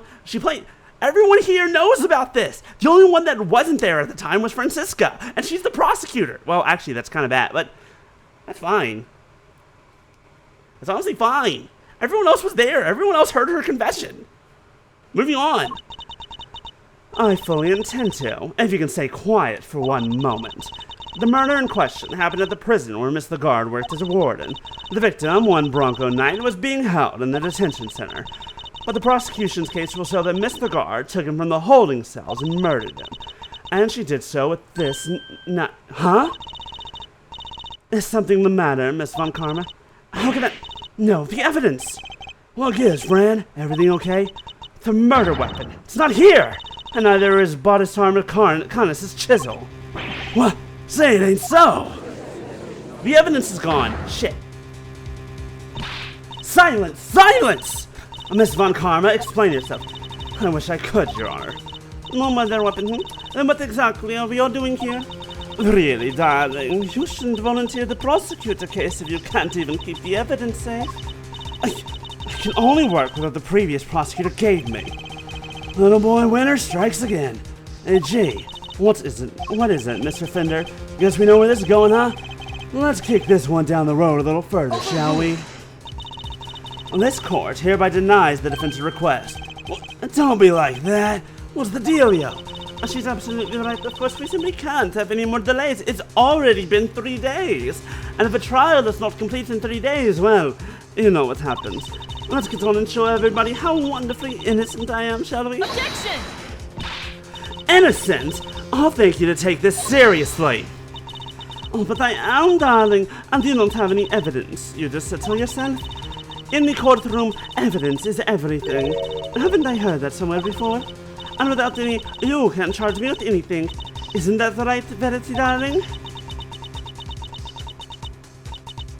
It is. What? Okay, I know that you're not actually as corrupt as you think you are.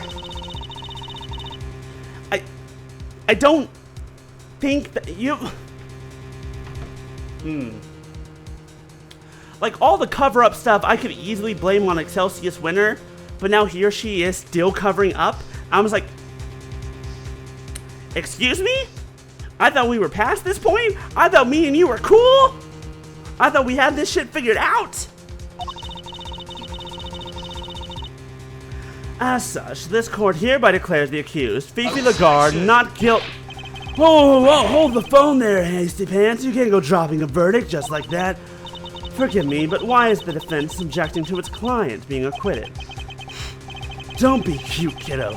You know as well as I do that little Miss Warden over there is guilty as all heck. And as for the murder weapon, you were right there when we found it. Mr. Fender, it is incumbent upon this court to see that fair judgment is afforded to all. And as the instrument of the court, I cannot allow my experiences or opinions to interfere with my work. Then why are you the one on... Then why the fuck are you the one presiding over this case? Conflict of interest. You were there.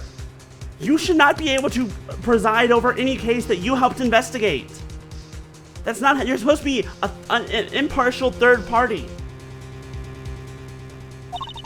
You must think of the Judge Cavell, who was present when the murder weapon was found, and the Judge Cavell you see before you in the courtroom today as two entirely different people. Gee, you're killing me here. I have no choice but to pass judgment based on the evidence available. And we have that evidence, just not here. Give me some time, just a little, I'll find it, I swear to you. The prosecution hereby requests a recess. Oh, yeah, the defense does that too. Come on, Your Honor, don't do us like this. We didn't even have to have a real trial. This is not a fair trial. As is painfully clear. Very well. The court accepts the request. Really, Verity? You won't help anybody bowing to pressure like that, you know? There will be a 15-minute recess. It's just that both the prosecution and the defense use that time well. Understood. Phew, saved by the bell, huh? Very well. We will reconvene in 15 minutes. The guard is so fucking... Ugh. What's the word I'm thinking of? She's so confident that she definitely knows something. But we did totally find that knife, didn't we, Mr. Edgeworth? Yes, of course we did. It was in the alligator's mouth. The alligator ate it. I remember that. Are you to have this court believe that an alligator swallowed the murder weapon? Yes, actually, 100%. That's what. Technically, didn't swallow it. It was just being kept in the mouth. It's fine. Don't worry. Alligator was perfectly safe. Don't ask how. Don't ask why.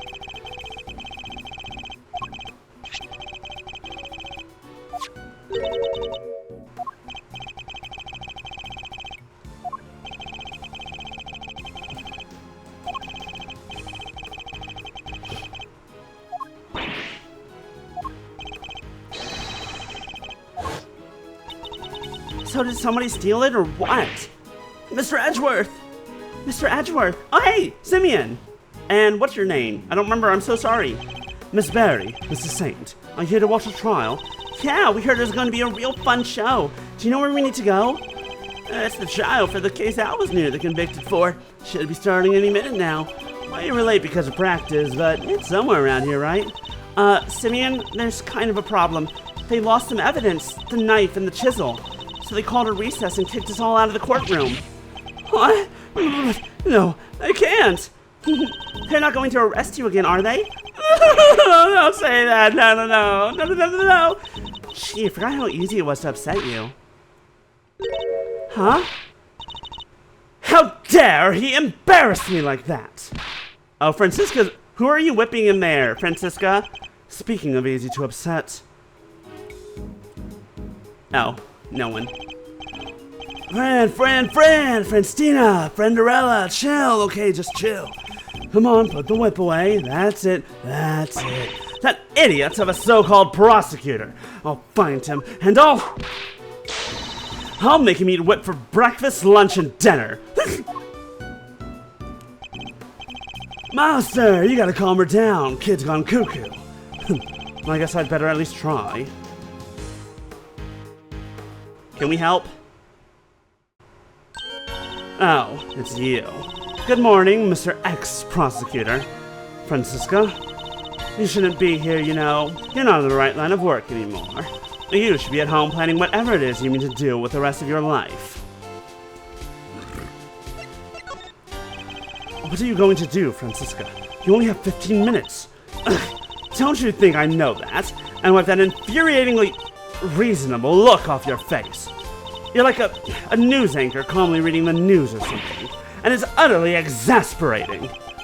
It's probably better that I don't rise to that. I never imagined you would be the one prosecuting this case, Francisca. Nor did I. But what a case. The murder of a potential presidential bodyguard. And by the warden of a prison, no less. The murder weapon was properly entered into the evidence and everything. And yet, when you went to present the knife to the court, it wasn't there. That imbecile! Not only did he abandon his case, he made me look a total fool! That foolish fool will be made a fool of when I find what a foolish fool he is! The next time I see the little coward, I'll whip him into shape if it's the last thing I do. You go ahead and do that, but quit taking out on the people around him.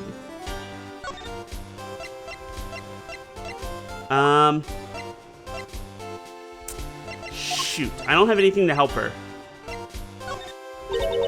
This is the president of Zhangfa? It is. Ji Zhonwang himself. His body was discovered just a short while ago. What?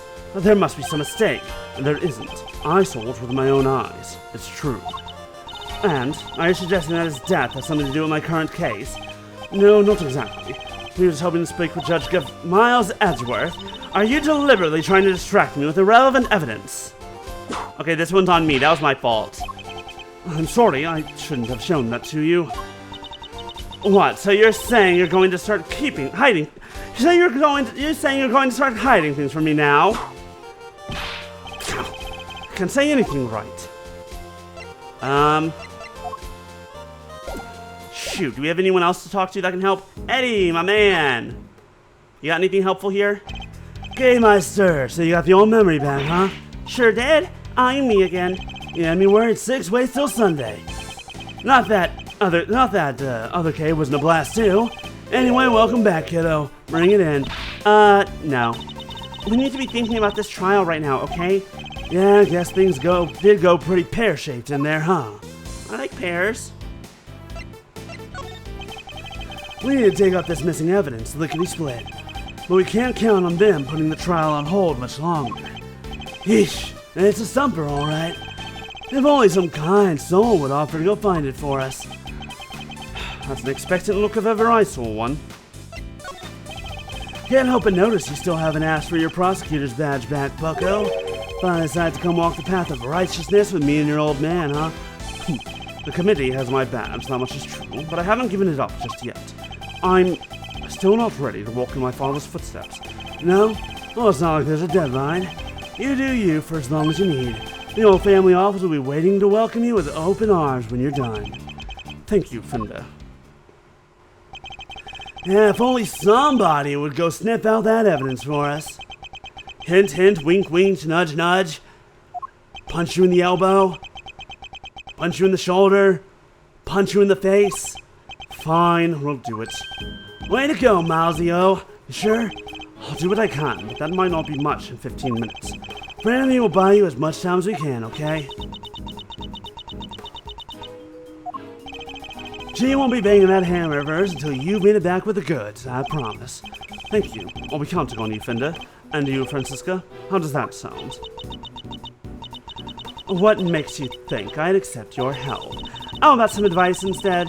That you seriously consider a new career as a news anchor? Come on, Fran. Clock's a tick-tick in here. Tick-tock in here. Time to step up to the plate. All right. Fine. We shall stall the trial for as long as we can. But you'd better get your ex-prosecutor behind in gear. You know, I quite like having you run errands for me. Maybe that could be your new career instead. I'm glad you're on board. I can help too. I don't want to be arrested again. Oh, this sounds fun. Can I play? All right. That would be very helpful of you both. Very well. Well, shall we begin? I think we need to go speak to a certain somebody, don't you? Who will we need to speak to in order to find out where the evidence is? We need to find Eustace Winner, obviously. That's right. The supposed custodian of the evidence in question, Eustace Winner. Oh, the new prosecutor guy? Okay, we're on it. Thank you, Mr. Saint. Alrighty then. Think you better huddle and talk tactics, huh, Fran? Just the two of us. Don't keep me waiting, Miles Edgeworth. I'll try not to. We'll be back as soon as we can. Oh, Franny Pooh, wait up now. Alright, we need to find Mr. Winner, and fast. Judge Gavelle? We don't have time. Whoa!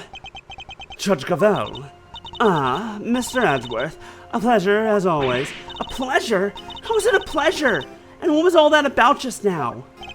Okay, stop it. But Judge Gavelle knows that horrible woman is the killer. Why the heck would she?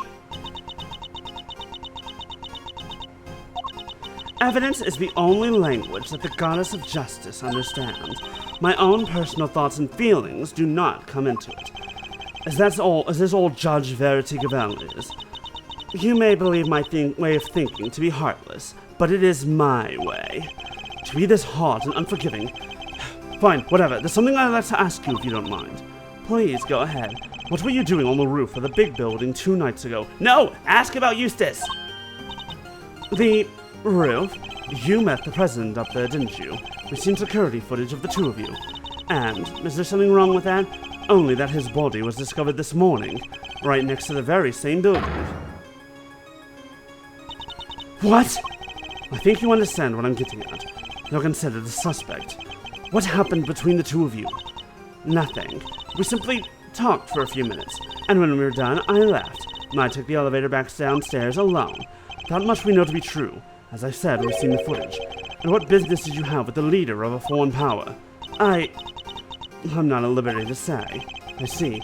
Well, I'm not at liberty to leave until I have answers. We need to find Eustace! And we told Saint and we told the other and Barry who we're looking for, but I don't think they're gonna be able to find him. I feel like Gavelle would have a much better chance to find him.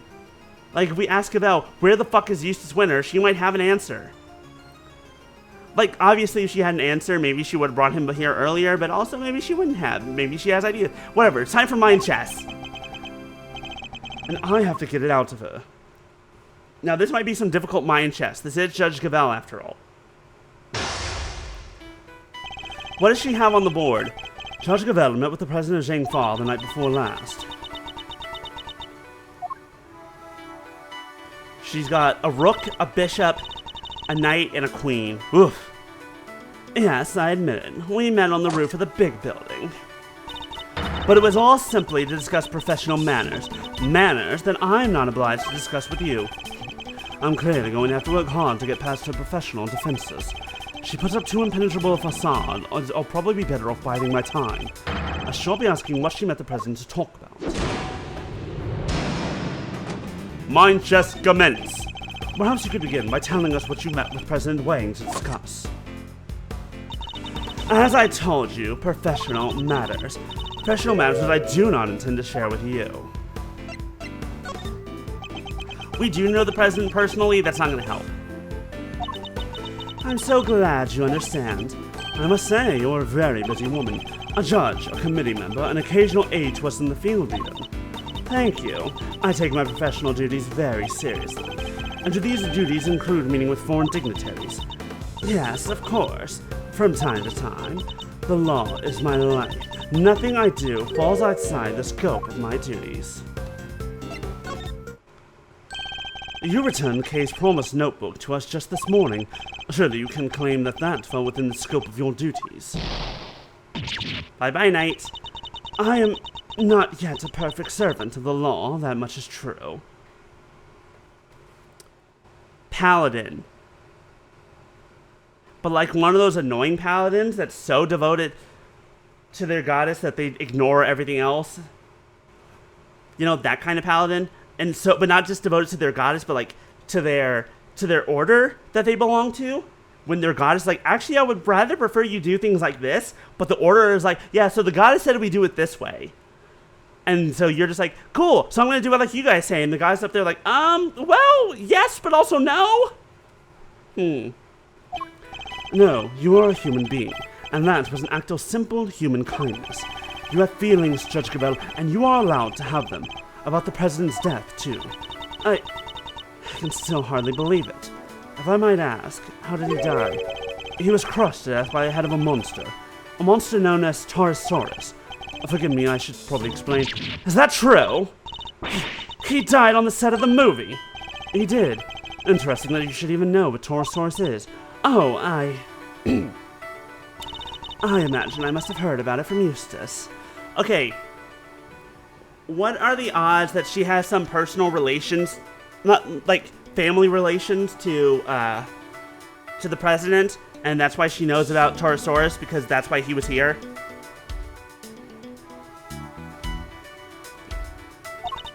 Something about them shooting a movie, somewhere near the big building. She isn't fooling anyone. She's clearly very upset about something. She mentioned Mr. Winner, who seems to have disappeared, along with some vital evidence. Perhaps if she won't tell us what she discussed with the president, we should try to find out what else she might be hiding. We need to find these. I'm clearly getting under her skin. I need to dig further. Here we go. This is the question that I wanted. Francisca stepped in to take Mr. Winner's place in the trial. But how was she supposed to prosecute the case if he never handed over all the evidence? My interest is solely in ensuring that a trial proceeds fairly once it has begun. And if, once it has, vital evidence cannot be presented, it should surprise no one if the accused goes free. Is it a fair trial if the prosecution doesn't have the evidence they're supposed to have?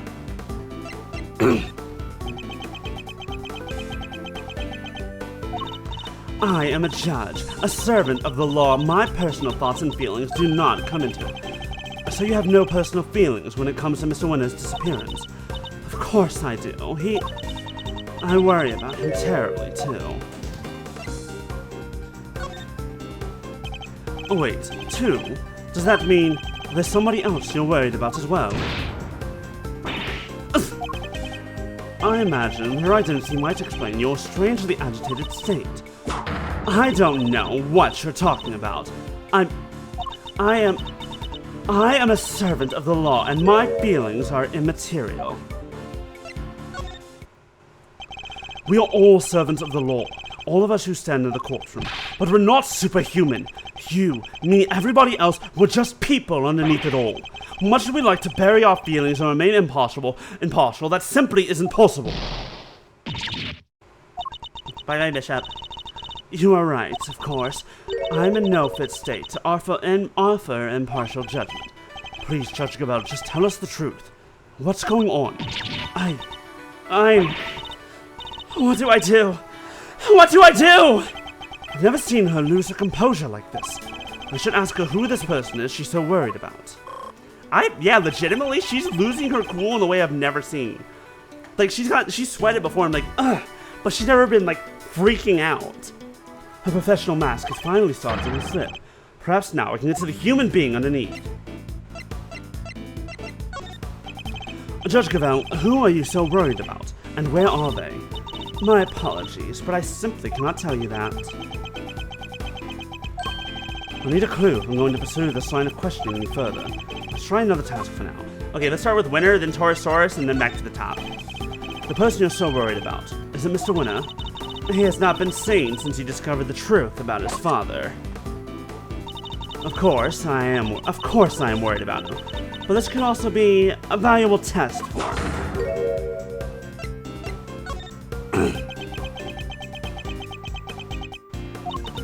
He chose to disappear, and he can choose to reappear. And the other person you were worried about can't. That's not something I am at liberty to talk about. I don't know what might happen to that poor child if I did. Ah, are you talking about Sean? Are you talking about Sean Finn? Do you know Sean Finn?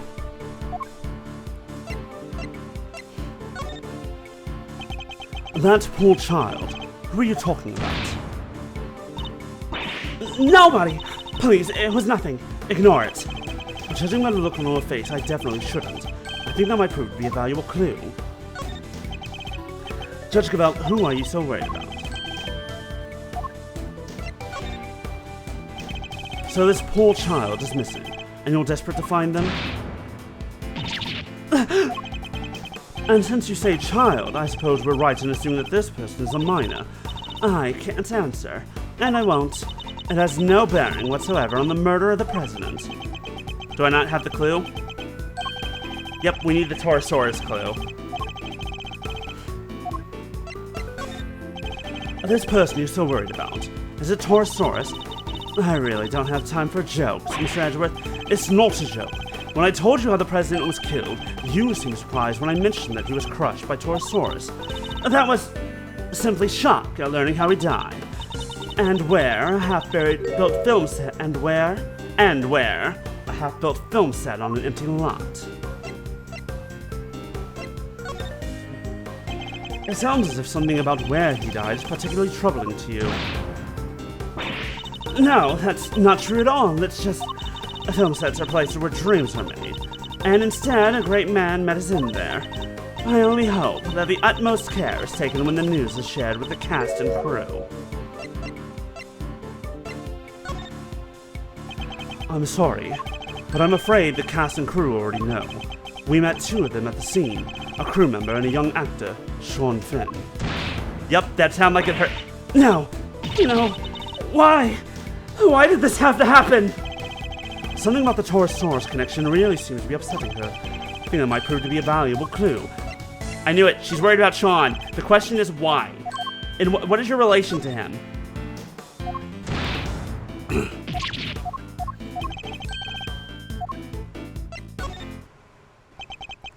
You seem to get very sensitive every time I mention Taurosaurus.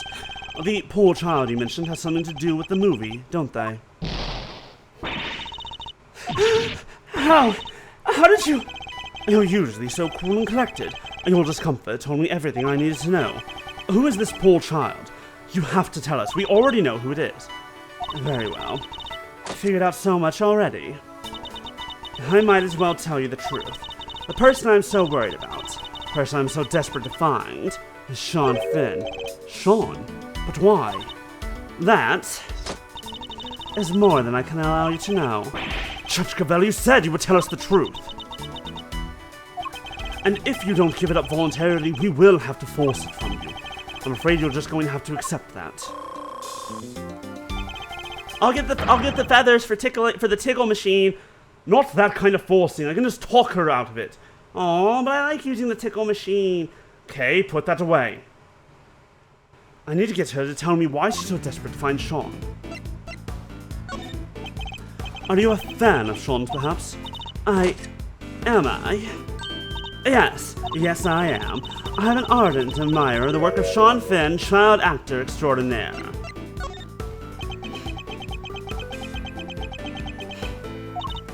I heard that he was filming near the big building, so I made it my business to learn where the set was and some other important details.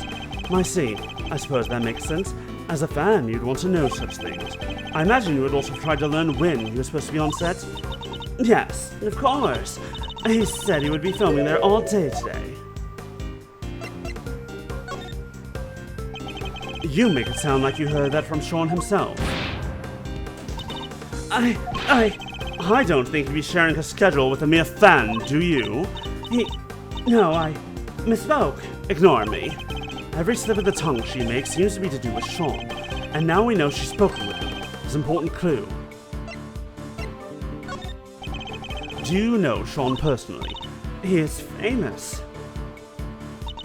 I doubt there are many people who do not know him. I certainly didn't until today. And then you clearly need to be better informed. Perhaps I could teach you a few things. There's almost nothing I don't know about him. Are you his mother? Are you his mother? Are you his mama? Mama Verity? Mama Gavel? Like you're acting like you're his mom. Or an aunt. Or an older sister. I've got a couple options here. I allowed myself to get a little carried away. That seems to happen quite a bit when the subject of Sean comes up. Look, I do not know him personally. I simply know a lot about him. I can understand you're being worried about Sean, but you seem a little too worried. Andrew implied before that you had spoken to him, which must surely mean that you know him personally. You know the boy. I don't... Like, honestly, it's Ace Attorney. It really could be any of those options. How did I give away so much? So the two of you are acquainted. This is surely an important clue. We're trying to find Sean too. Do you have any idea where he might be? Why would I have any idea about that? The two of us aren't connected in any way at all. Time to deploy my clue. I don't know what exactly the connection is between you and Sean, but I know for certain that it exists. You as good as told us that it does. Please, Judge Gavel, you have to help us try and find him. Help you? That would never be allowed. By whom? The goddess of justice. By the one person who knows where he is.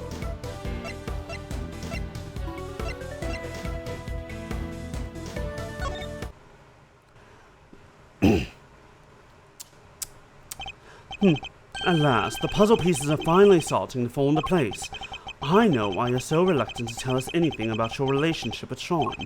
Admit it, he's been kidnapped, hasn't he? Judge Gavel, I need you to tell me the truth, all of it. Very well. This time, I will tell you everything. Your intuition was correct. Sean has been kidnapped. Did he get kidnapped? Like, we literally talked to him, and then we were having our theories about what was going on, and then the police showed up, and then he disappeared. Was he kidnapped then?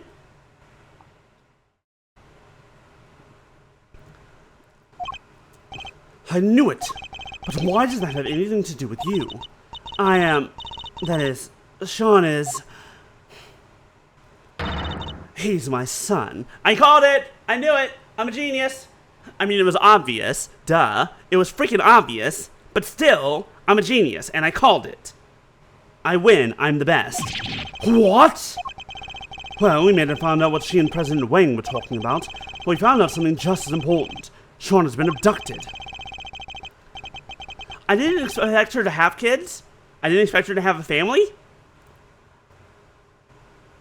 But yeah, it was pretty easy to know that she was Sean's mom pretty quickly. That's checkmate nonetheless. I'm the best around. Nothing's ever gonna keep me down, cause I'm the best. Alright.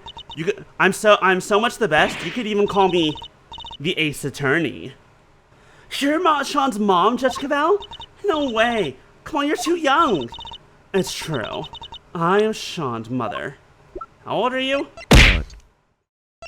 Oh, wait. Okay, adopted mother? Because otherwise you would have had him at age 13, which doesn't seem right. You are currently 26. Sean is 13. Are you adoptive, mother? A stepmom? Either adopted or stepmom. But considering I don't know, she's never mentioned anything about being married, adoption is my guess. Look.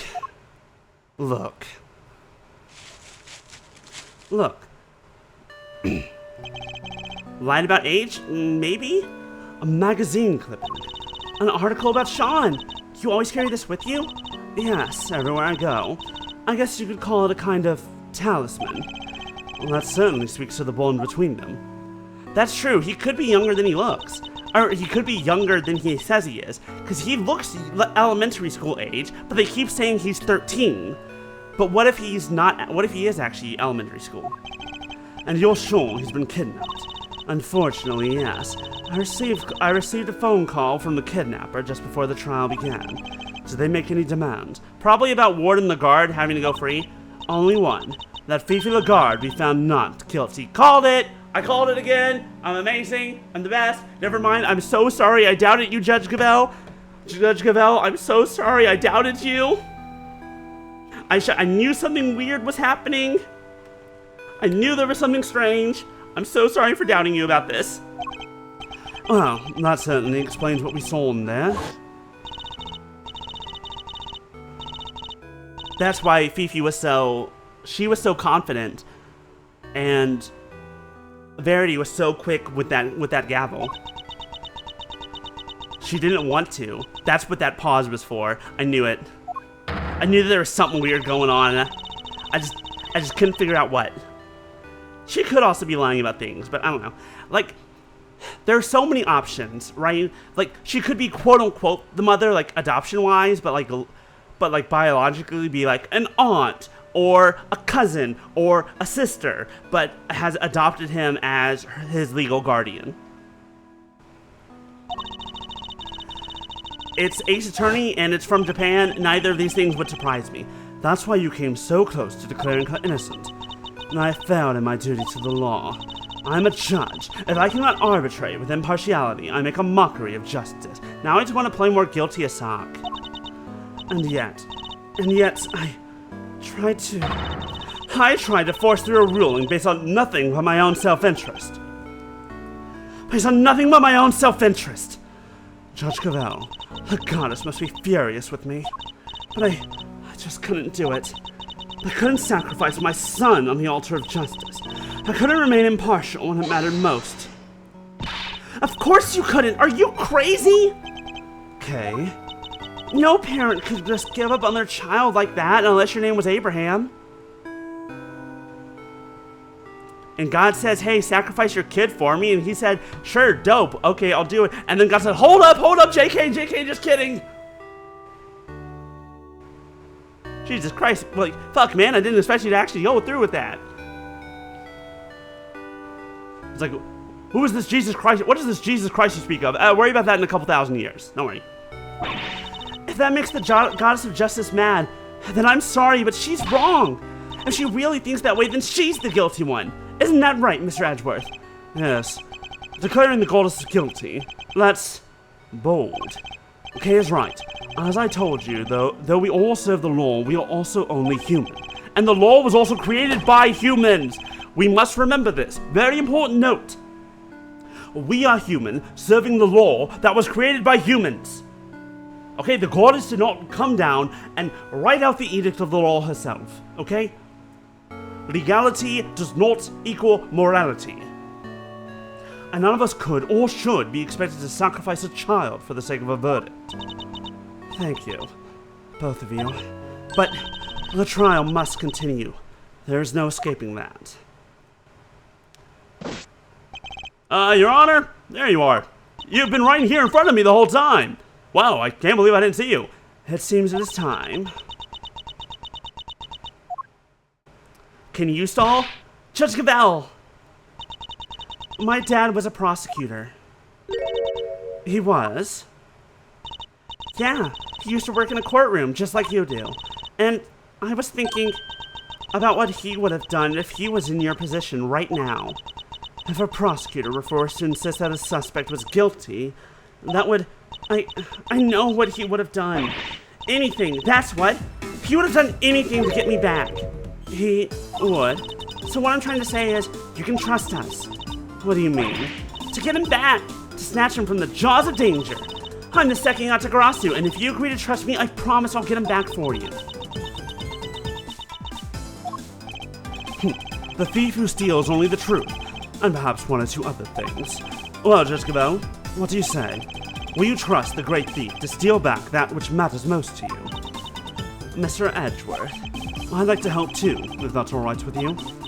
Thank you. I know I'm in no position to ask this of you, but please, see that he comes home safely. Oh, we will. Don't worry, you can count on us. Here, take my cell phone. The kidnapper may call again. You'll get it back, along with your son, I promise. I'll do everything I can to draw out the trial, but I don't imagine I can give you more than about 2 hours at best. 2 hours. That gives us until 2 p.m.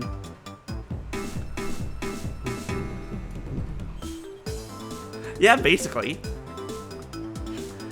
Well, I don't think it was an angel that told that to Abraham. I thought it was God specifically. Because, like, when angels appear, they're always, be not afraid. Where God is like, yo, bro, what up? You're here to listen to either a bush on fire or just a disembodied voice. What up, bro?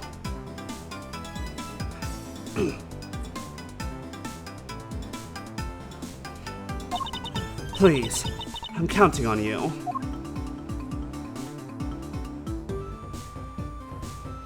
Good luck. And here I thought the great thief was on sabbatical. Well, hold on to your hat because she's back in business. Alright, let's do this. My first commission. Can't afford to mess it up. In that case, we'd better start looking right away. Where to begin? Where the heck did he go? Maybe he just went home. He won't be doing any filming today after all. Or maybe he went on the lam. Perhaps we should see if Sean left any clues behind at the big building. Hey, what are you doing giving orders? This is a great thief operation. I'm in charge now. Is that so? Then what am I? You're my assistant. First assistant to the great thief Yatagarasu. Talk about an honor. I've been relegated to thief's assistant. Works for me. All right, let's go to work. Team Yatagarasu, move out. If you're this energetic, we'll find him in minutes. April 6th, 12:10 p.m. Big building, Plaza. 1 hour and 50 minutes remaining. All right, here we are. Ready? On three. On three. Just follow my lead.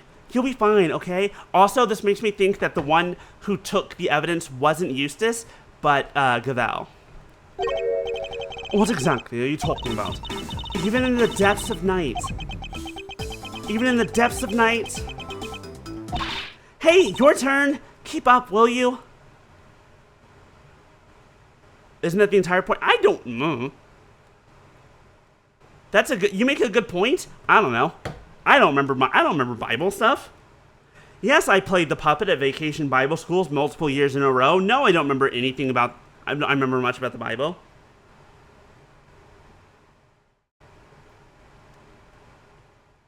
Let me see here. God has, let's see here. He has spoken, he did so times in the past in the Old Testament.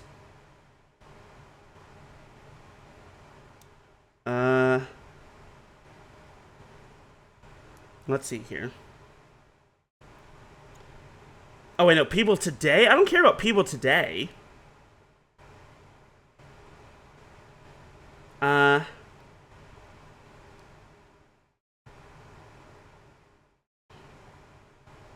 I don't want AI overview. Get out of here. Leave. I don't want to leave feedback. I want to turn it off. No, fuck you. Yes, on occasion, God did speak audibly to some of his servants in the Bible, but only rarely. Most often he made his will clear through the written message, blah, blah, blah. Why doesn't,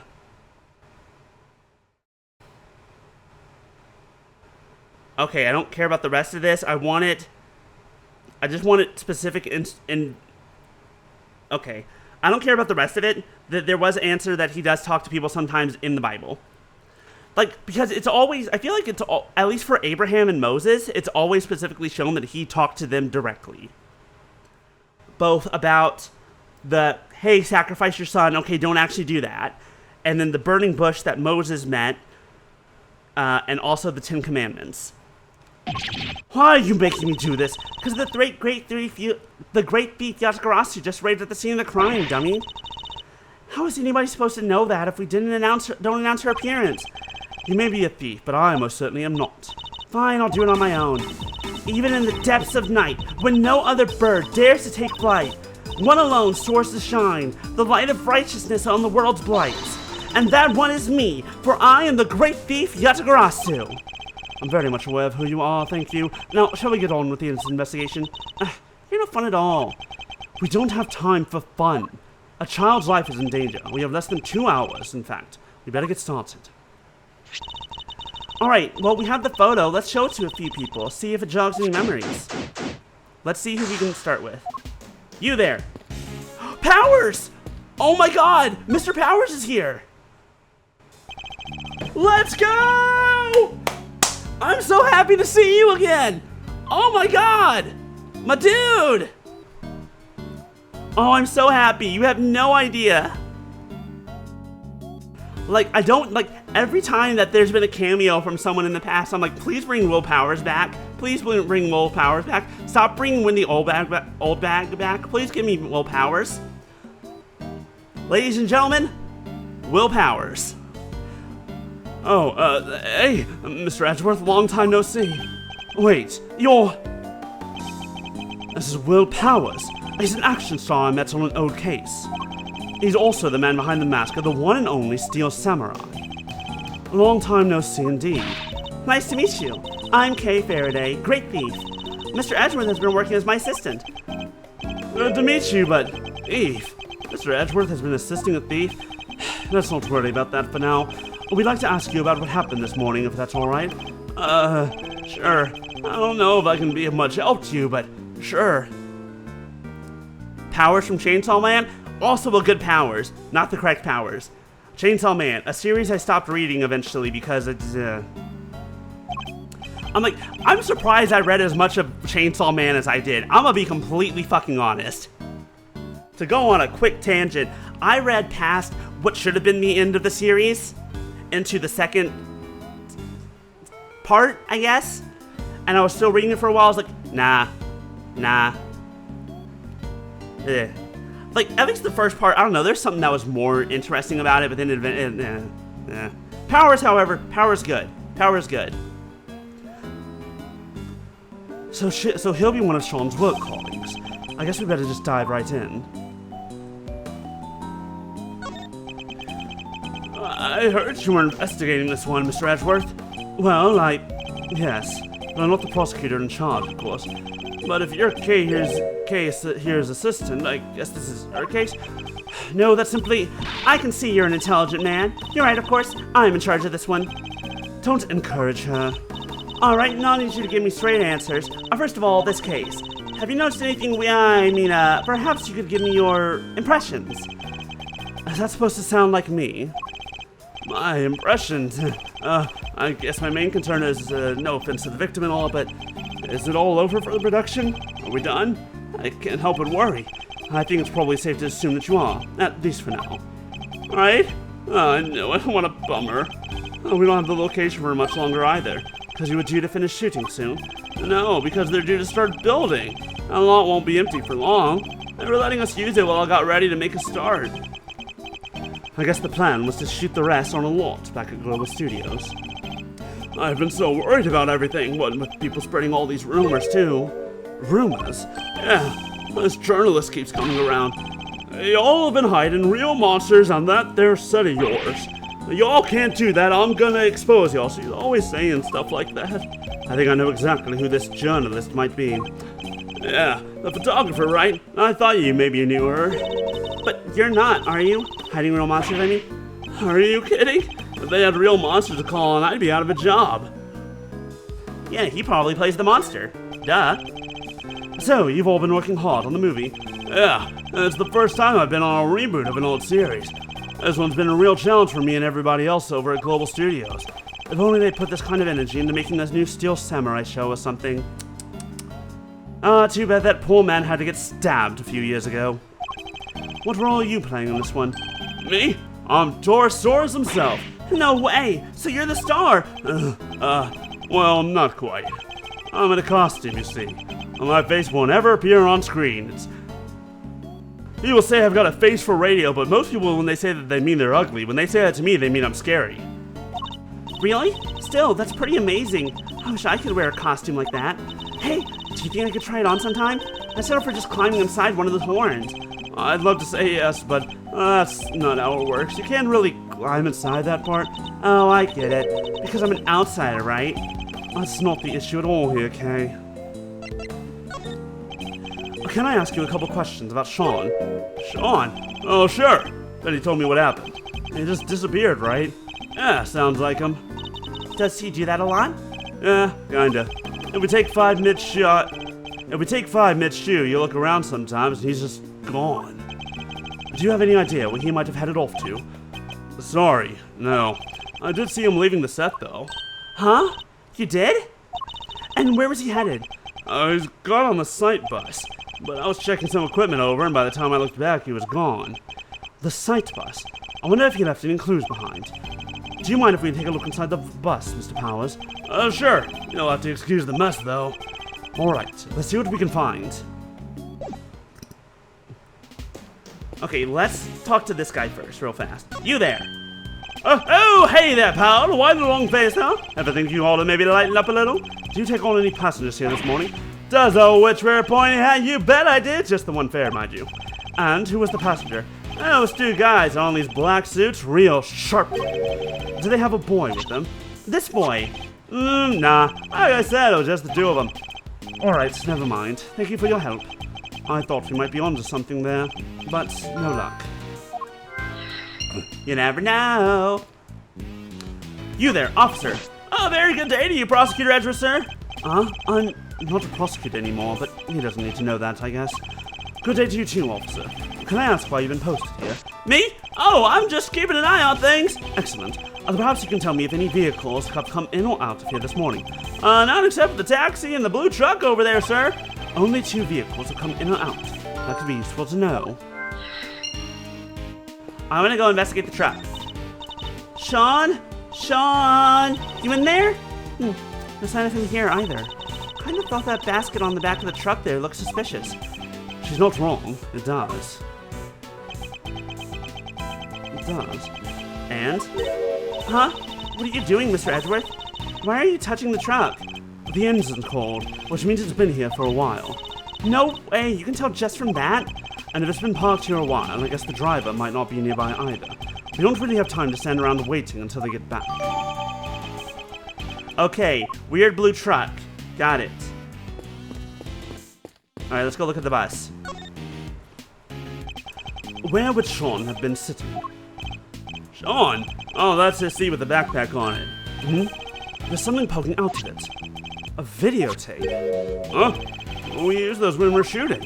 Why would Sean have one? And also, why are we still using videotapes? Like that one, at least. Why are we still using VHS tapes? Was this something he wanted to record? This could be a clue. Do you have a way for us to check what's on the tape? Sure. There's a couple of monitors set up right over there. Alright, hitting play.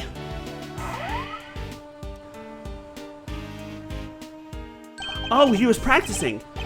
It's Sean. Is he... Oh, this is clever, actually. He's using the camera mounted way up there and having the sheet on it to protect it and to make it look the part, as well as to record him so he can go over his lines. Sean was here on his own, running his lines. There's clearly visible footprint right there, which means this must be from last night. But that also means that the footprint happened first and then the body arrived. Yeah, he does this sometimes. Well, when he's not happy with the scene, he borrows the equipment and goes over it on his own time. Wow, he's really dedicated, huh? Sure is. He may be young, but he takes his craft seriously. You gotta admire it. Well, that part of it at least. The using the kid without asking part, not so much. And he would have been able to use the equipment on his own? Sure, if all he wanted to do was shoot something pretty basic. Huh? What is it, Kay? What is it, Kay? Where did Sean go? He ran off somewhere and just left the camera running. It stopped. I guess he ran out of tape. So that's all that's on there? Sean's rehearsal? But that tells us something important. That tells us the monster footprint came before the body. I think that's good info to have. There's an array of filming equipment here. Are you getting ready to shoot something? No, nothing scheduled for day-to-day at this location. It's just a case has gone missing. Case? What's he talking about? Yeah, all the stuff here is normally stored inside a large case, but I look away for 5 minutes and it's wandered off. The case, the large case. Did the two men have a large case? Sounds like there's a thief around here. What exactly was taken? Just the case as far as I can tell. If only the case was taken, you can bet your ass that the boy was in there. Why only take that? I would have been more interested in what was inside it myself. I guess whoever took it must have needed the case more than its contents. They needed to put something in it. I know where it was. I know what happened. I know what happened. It's midday already. Do you think Judge Cavell and the others are doing okay? I'm not sure. How long is it realistically possible to drag out proceedings, I wonder? We have to find Sean. Indeed we do. Ah, heck, not like that, dang it! Oh hey, it's the apprentice from the first case. How do you think we're gonna get us a scoop like that? Sorry, Chief, my bad. How many times I gotta say it? We're scoop fiends, wild critters that survive on scoops and scoops alone. Every second we ain't scooping, we're starving. It's scoop or die out here. Yes, Chief. Well, look who it is. Although I can't help but wish it wasn't. When did those two get here? Hey, Mr. Edgeworth, we should go talk to them. Should we? Ugh, fine. But also, I want to do some thinking real fast.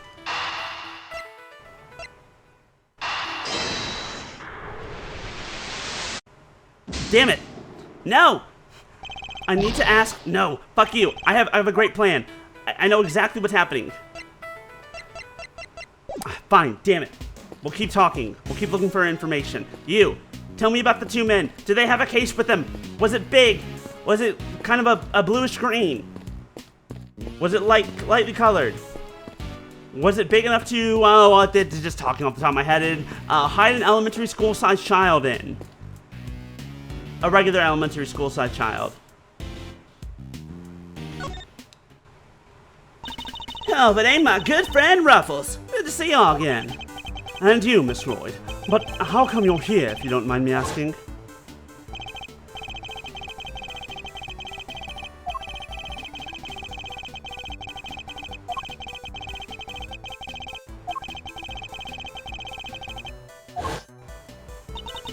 Well, they kinda dropped the whole case out of nowhere.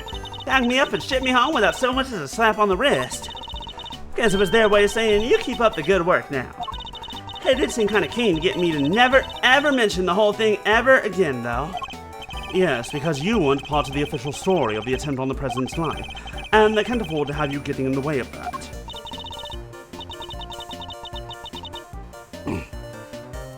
But Mr. Edgeworth, telling Tabby not to talk is like trying to stop a dam from bursting with a piece of tape. Not exactly the most delicate way of putting it, but you're not wrong.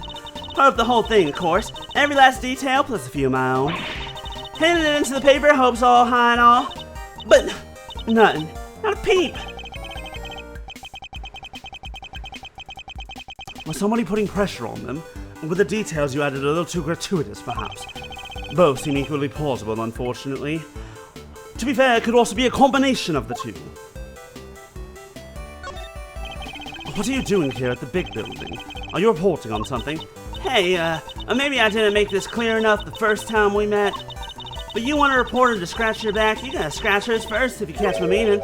You mean you want me to give you something you can use for an article? Bingo! And it better be good, because if it ain't, this conversation's over. We do need to know about what might have happened to Sean. You'll have to take a show her a piece of evidence and see if she has anything to give me in return. Miss Lloyd, this picture. Say no more, Ruffles. I already know what you're gonna ask. You do? You're looking for him, right? The kid? What? He just can't get out from under the drama, huh? Wherever he goes, the bodies follow. Miles Edgeworth, trouble magnet. Pretty much sums you up, right? Is my reputation really so sordid? And now, you done got yourself wrapped up in a kidnapping, too. Crazy. Hold on! Hold the fucking phone! How do you know it's a kidnapping? Excuse you! We have questions! Huh? How do you know about that? Shh, pop down, will ya? Can't be talking about this stuff too loud. I ain't even told the chief about it. Gotta keep it on the down low, okay? I ain't a cat I don't want out of the bag just yet. Seriously, how do you know about it? Surely Judge Cavell hasn't told anybody except us. I bet you just love to know, wouldn't you? Well, you can't. It's a secret. She's as stubborn as ever, it seems. Quit staring at me like that. I ain't sharing nothing with that thundercloud of a face. So, you know something, right? We're trying to save a kidnapped child here.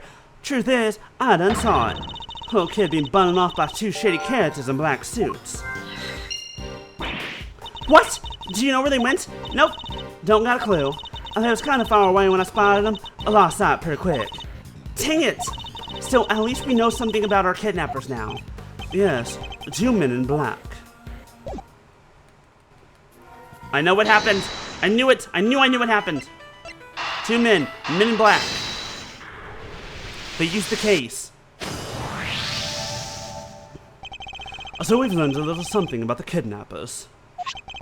Miss Lloyd saw 2 men taking Sean away, and the taxi driver remembers giving 2 similar-looking men a ride. They must be the same people, right? I'd say it's a distinct possibility, yes, but there's one thing that doesn't make sense. The taxi driver said specifically that the 2 men didn't have a child with them. The case! The case! Let me just connect all the dots in a row right now. Go da-da-da-da-da. I win. Fucking, you've lined up all the pins. Let me knock them down. Get me a strike.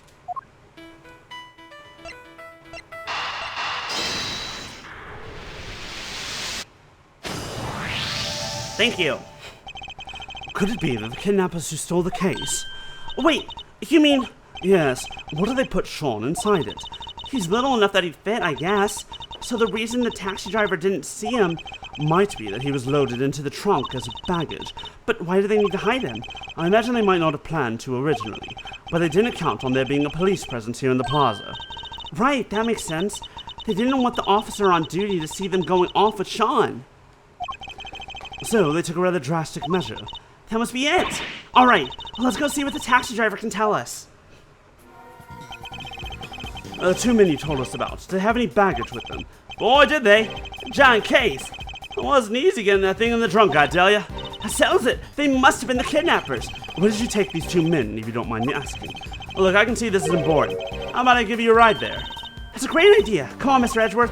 All right, thank you. My pleasure, folks. We didn't even need to talk to Lotta. I love that we just completely ignored Lotta. Whereas, like, Lotta heart, shove out of the... shove... Hand on face, shove out of the way. 12:57 p.m. Unknown location. We just like pushed her out of the way, so we're talking to Lloyd now. Ugh, do we have to drive that fast? I feel kinda queasy. Are you okay, Mr. Edgeworth? You look a little green yourself. I'm fine. The driver said he took the men to the garage of this house right here. Which means this must be where they brought the case. No way, look at the name on the mailbox. The name? What? Excelsius Winner? This must be that chairman guy's house. What? Excelsius Winner ordered Sean's kidnapping? Isn't he currently under arrest? Nice, the garage door's unlocked. You spotted that quickly, although I guess I probably shouldn't be surprised. Well, there's the case, but it's empty. Smells of engine oil in here. I guess Winner Sr. must be something of a motorhead. That definitely looks like a motorcycle he would drive. All things considered. Anybody home? No? Anybody? What are we, Kay? Common house thieves? You take that back. We're great thieves and don't ever let me hear you say different. Have some self-respect, Mr. Edgeworth. She didn't like that at all. Anyway, it seems nobody's around, which hopefully means we're not at risk of being arrested. Don't let your guard down yet. We've only just getting started here. Now let's find us some treasures. Aren't we supposed to be looking for Sean? I think we know what this is. Yes, this has to be it. The equipment case that Mr. Powers told us was stolen. They folded little Sean up, packed him in there, and shipped him all the way here, huh? He's a boy, Kay, not a piece of equipment. It's possible that he's still here. Then we better find him. My reputation as a great thief is riding on this, and yours is my assistant. Sure it is.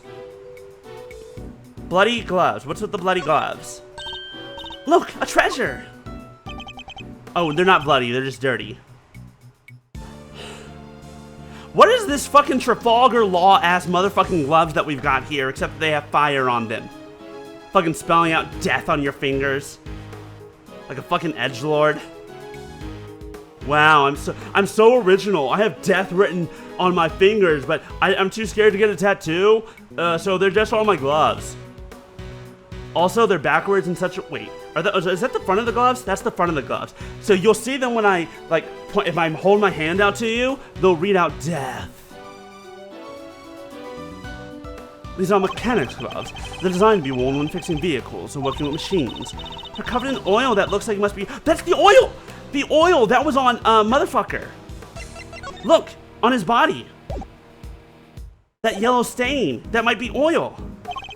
And, strangely, dirt. An awful lot of dirt. I doubt they would have gotten like that from motorcycle maintenance. I hate the guy, but I have to admit, I like his gloves a lot. Do you think we can maybe come up with a good excuse to, borrow them? I was about to take them into evidence, but now I'm not so sure that's a good idea. Then again, that might just be dirt. That might not be the same thing. I want to look at the motorcycle. It's so over...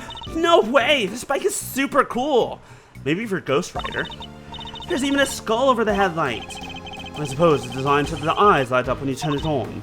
Really? Wow. I bet it's still nothing compared to when you get that steely glint in your eye. My eyes don't actually light up, Kay. But they could. I don't even want to know what that means.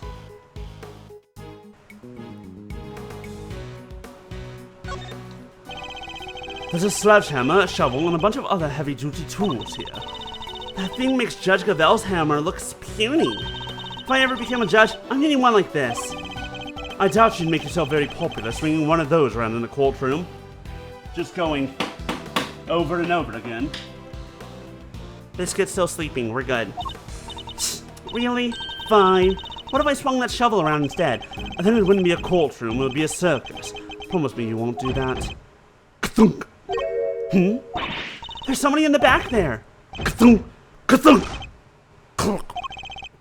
Sean, is that you? Sean, stay right there, we're coming. Stay right there, we're coming. Huh? That's... Eustace? But, Mr. Winner. What? What's he doing here? Well, this is Chairman Winner's house, right? Which means, yes, it's Mr. Winner's home too, presumably.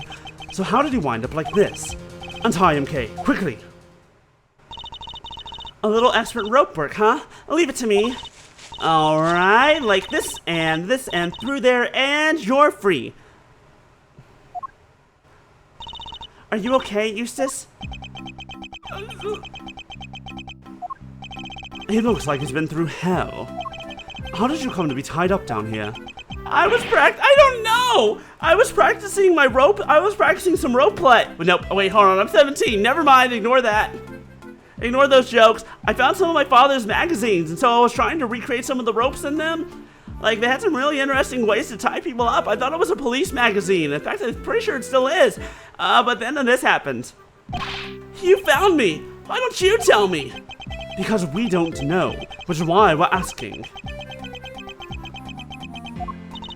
I'm not sure you're going to be able to get much out of him like this. No, in which case, there's only one thing for it. Wait, you mean... I hate to beat a man while he's down, but it might be the only way. Are you sure? Look, don't go too hard on him, okay? You might push him over the edge. Like Harley Quinn. That would be really funny. You just see the Harley Quinn or Amy Rose thing and just be like, All rise for the honorable judge. And it's like, where's your gavel? Right here. Just pull it out of hammer space and go BAM! And just break the desk in half. This court's now in session. I'll tread carefully, I promise. Though I can't promise I'll be very good at it. Oh, I've never held back against my opponents before, after all. Is it time for mind chess, or...? Alright, I guess we're doing mind chess to end out this chapter. Last time we saw him, he was running out of the courtroom. You don't understand! You don't know what it's like being me! Boy, he's been through a lot. It's gonna be hard to know what might cause him to lose control.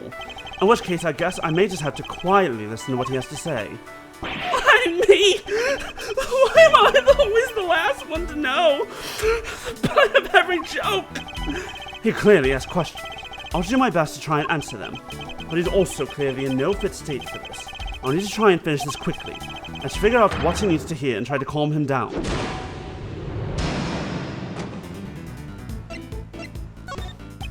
Just take a deep breath and tell me what's on your mind, Eustace. No, I will not! Even though I did, it's not like you'd listen to me. I'm listening.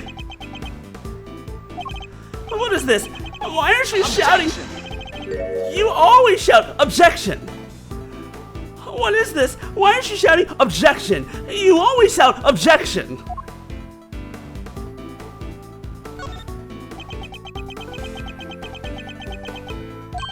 What? You're really going to listen to me? Learning the truth about your father can't have been easy. I can only sympathize. When I learned about the truth about...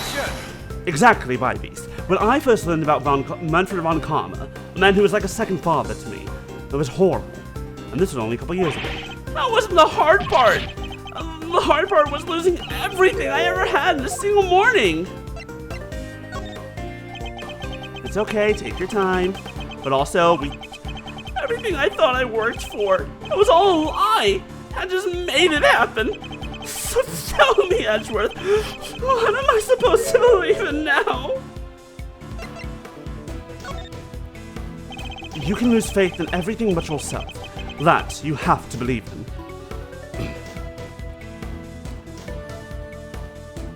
They got like 50 ready because they know who the judge is. That's really funny. But also, I can imagine that each desk gets progressively more sturdy, so it doesn't break quite as hard because they're just trying to find the right material. But she just goes through all of them. But you don't have to do it alone. Experience I can't give you, but knowledge, that I'm happy to offer. I had some time to think while I was tied up like that, and I realized something. I'm not cut out to be a prosecutor. I'm incompetent? I don't even know the right word.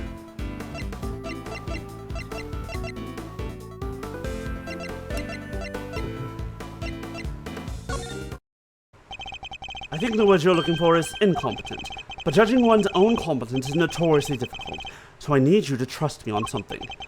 You're getting better at this, Eustace, day by day, inch by inch. I swear it. To be fair, he was the one who actually figured out that his dad was the killer before anyone else. He just didn't want to believe it because he was in denial. Now, I need to ask you something. Will you help me out? Sure. What do you want to know? Well, first of all, thank you for calming down. Next, I want you to tell me about your kidnapping.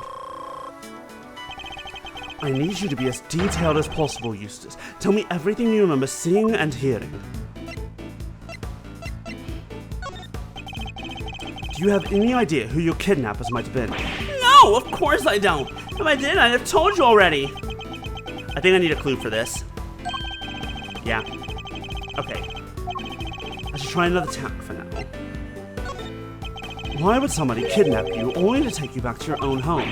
What do you think I want to know that too? I'm the victim here. What are you asking me for? How am I supposed to know? I'm biding my time. They locked me up in that box, then locked me up in here. I was scared. So scared. And did you happen to overhear anything your kidnappers might have said? I think one said, if you want to blame somebody, blame the guy who owns this house.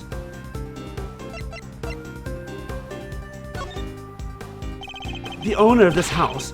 That's your father, isn't it? I guess it is, huh?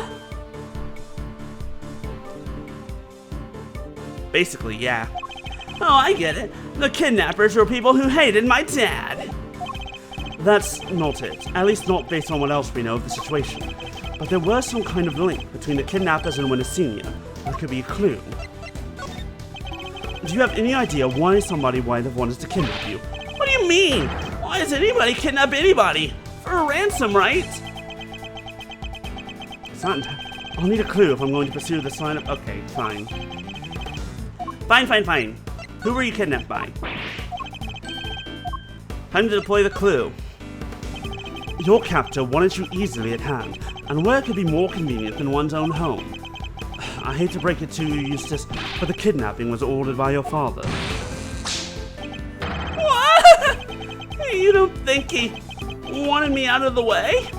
And he was going to kill me?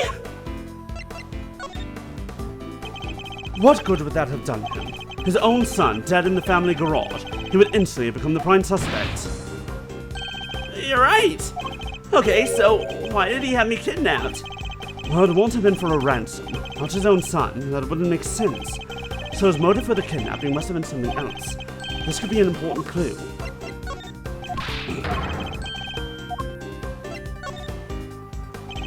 Why would somebody kidnap their own child if they were planning on demanding a ransom? Yeah, that is kind of weird. Did anything odd happen during the kidnapping? No, I just answered their stupid question and then they grabbed me. Their question? What did they ask you? Stop glaring at me like that. What was it again? Oh yeah, they asked me if I knew Gaval. Of course. Things are starting to fall into place now. Your father, his goal wasn't to kidnap you. He was out to kidnap Judge Gavel's son, Sean Finn. Oh, thank God Sean wasn't kidnapped. Eustace was. Because he wanted to force her honor into declaring war on the guard not guilty. Oh wait, Gavel has a son? And it was also the guard would be found not guilty? I think you were mistaken for Sean, and that's why you were kidnapped.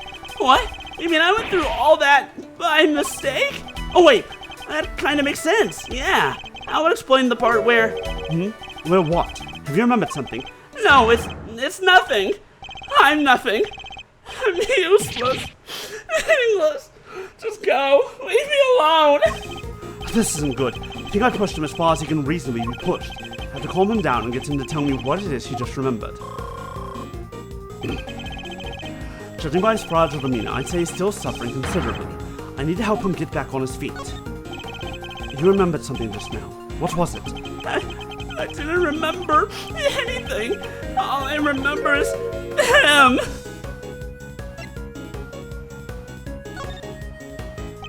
Him? You mean your father? No, I didn't mean to bring him up. I'm nothing compared to him. I'd never have made prosecutor if he didn't help me. I've been wanting to ask about that for some time. Why did you become a prosecutor? What do you mean? You think it too, don't you? That I wasn't meant to be one, and I'm not good enough?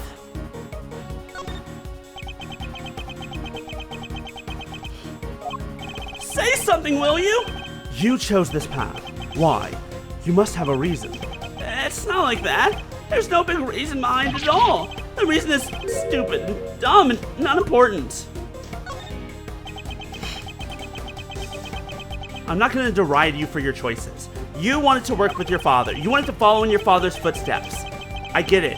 That's normal. That's stupid. It probably doesn't mean much to anybody except me. I've often felt much the same about my own reasons for becoming a prosecutor.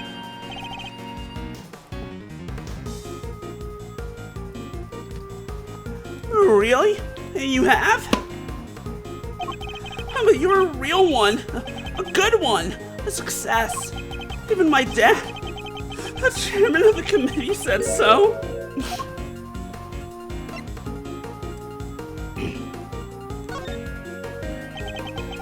You wanted your father's approval. I can well understand that.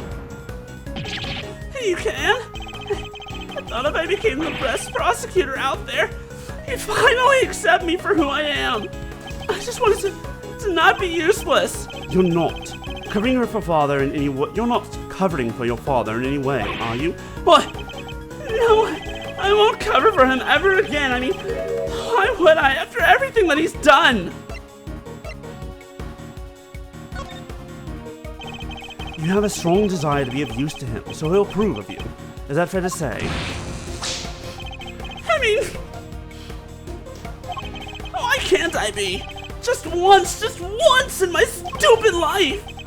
Why can't I make it better? Why can't I clean his name? I'm on a K. Shit. Should I correct him, or should I tell him that it's not possible to clear his father's name because his father's name can't be cleared? Also, hi, Monica. I hope you're doing well. Welcome to this poor boy. I won't let up. You realize that, don't you? Nope.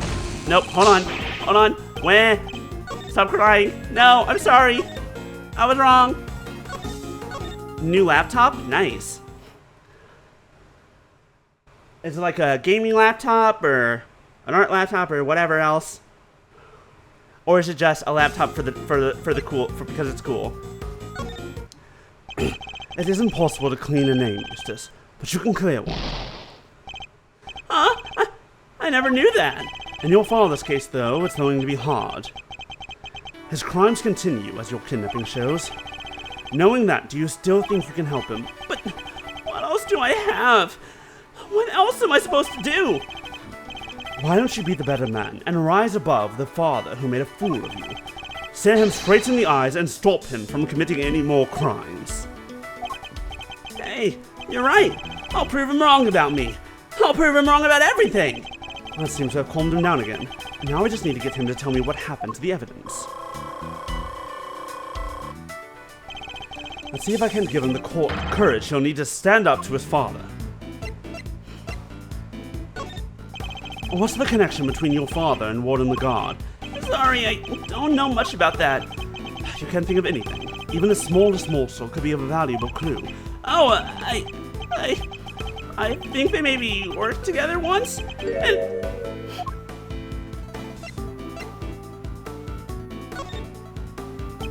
And what is it? What else have you remembered?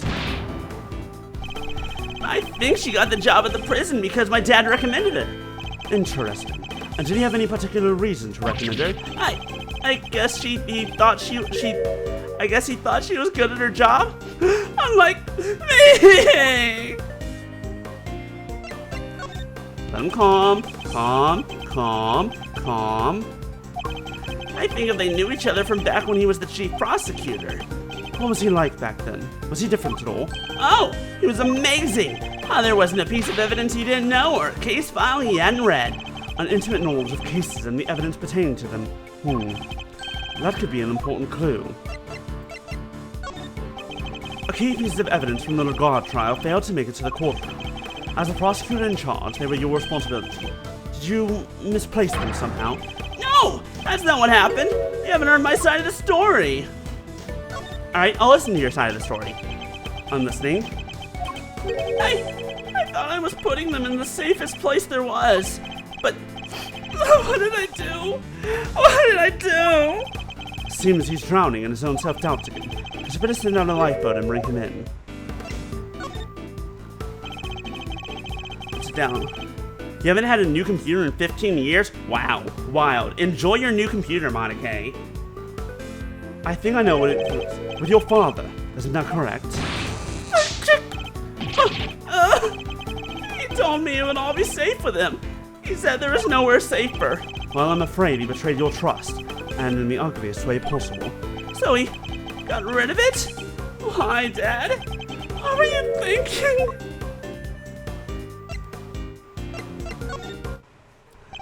Your father wanted to obscure the truth in order to ensure that Warden the Guard was declared innocent. There's no easy way to say this, Eustace. He used you. There's a chance that the evidence is still in Chairman Winner's possession, and we still don't know where Sean is. We need to get back out there and find him.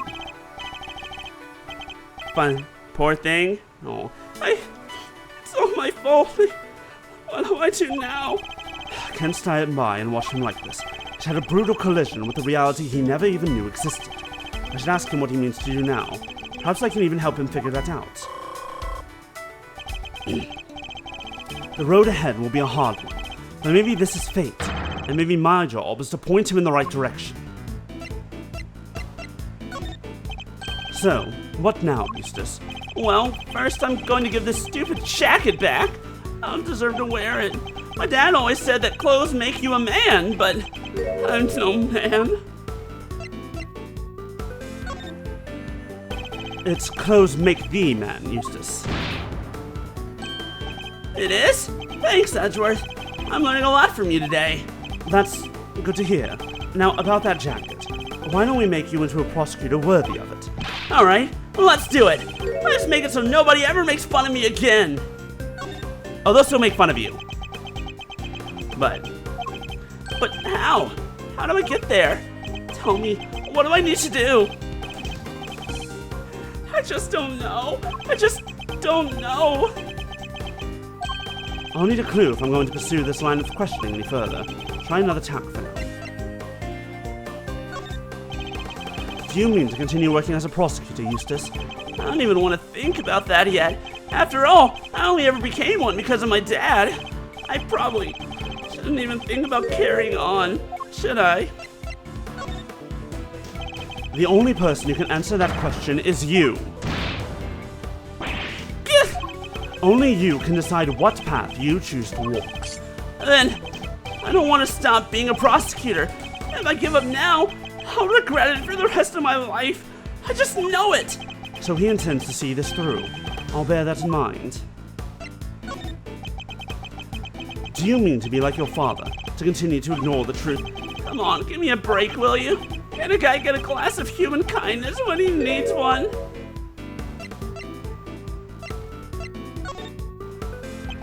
Are you talking about the milk of human kindness? I'm afraid that's not quite how the phrase is used. Huh? It's not? Listen, talking with you like this, it's helpful for me too. There was a time when there were truths I didn't want to face up to either. But a good friend taught me the error of my ways. A good friend? Yes, the best of friends. A best friend? Yes.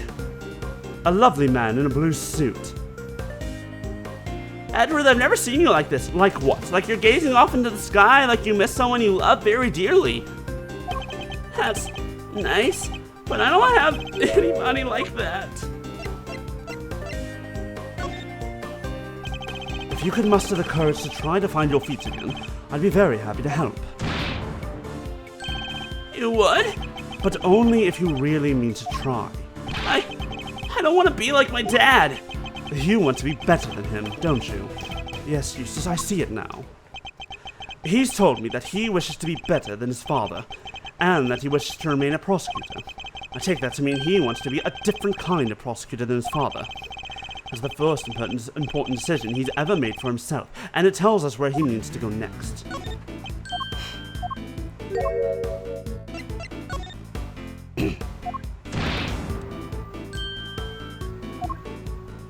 I think this is really good character development for this boy.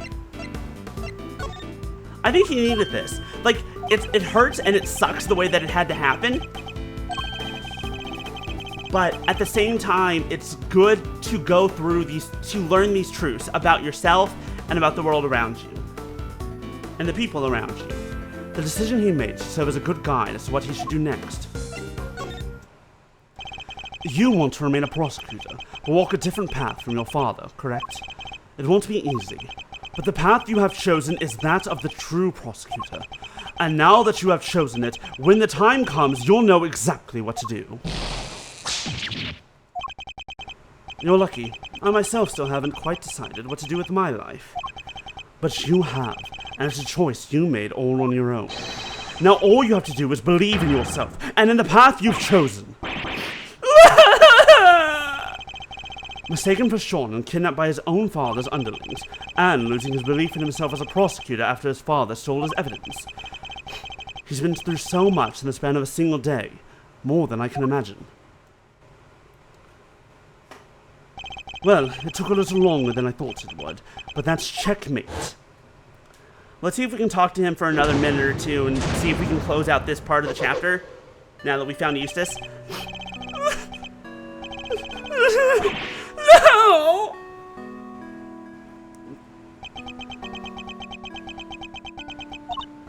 Wow, I don't think I've ever seen him move so fast.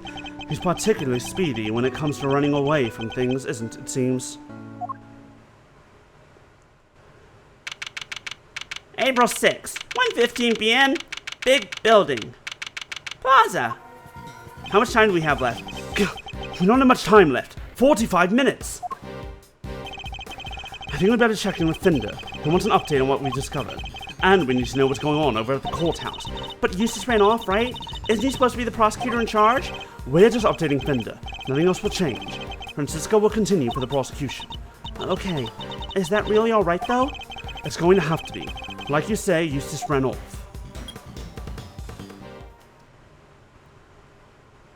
Can we call Finder in the middle of court? How are they stalling, by the way?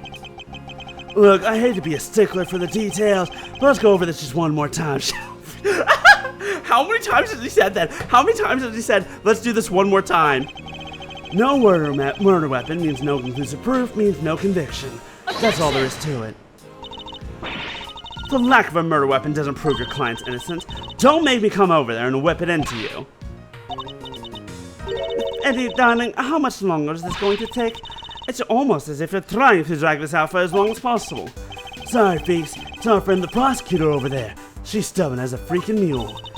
Then give me a satisfactory explanation.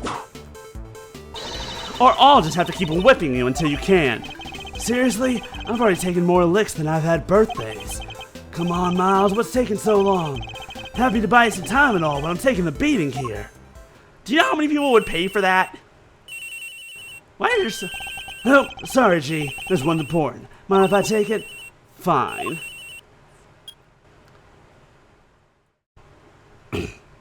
Finder.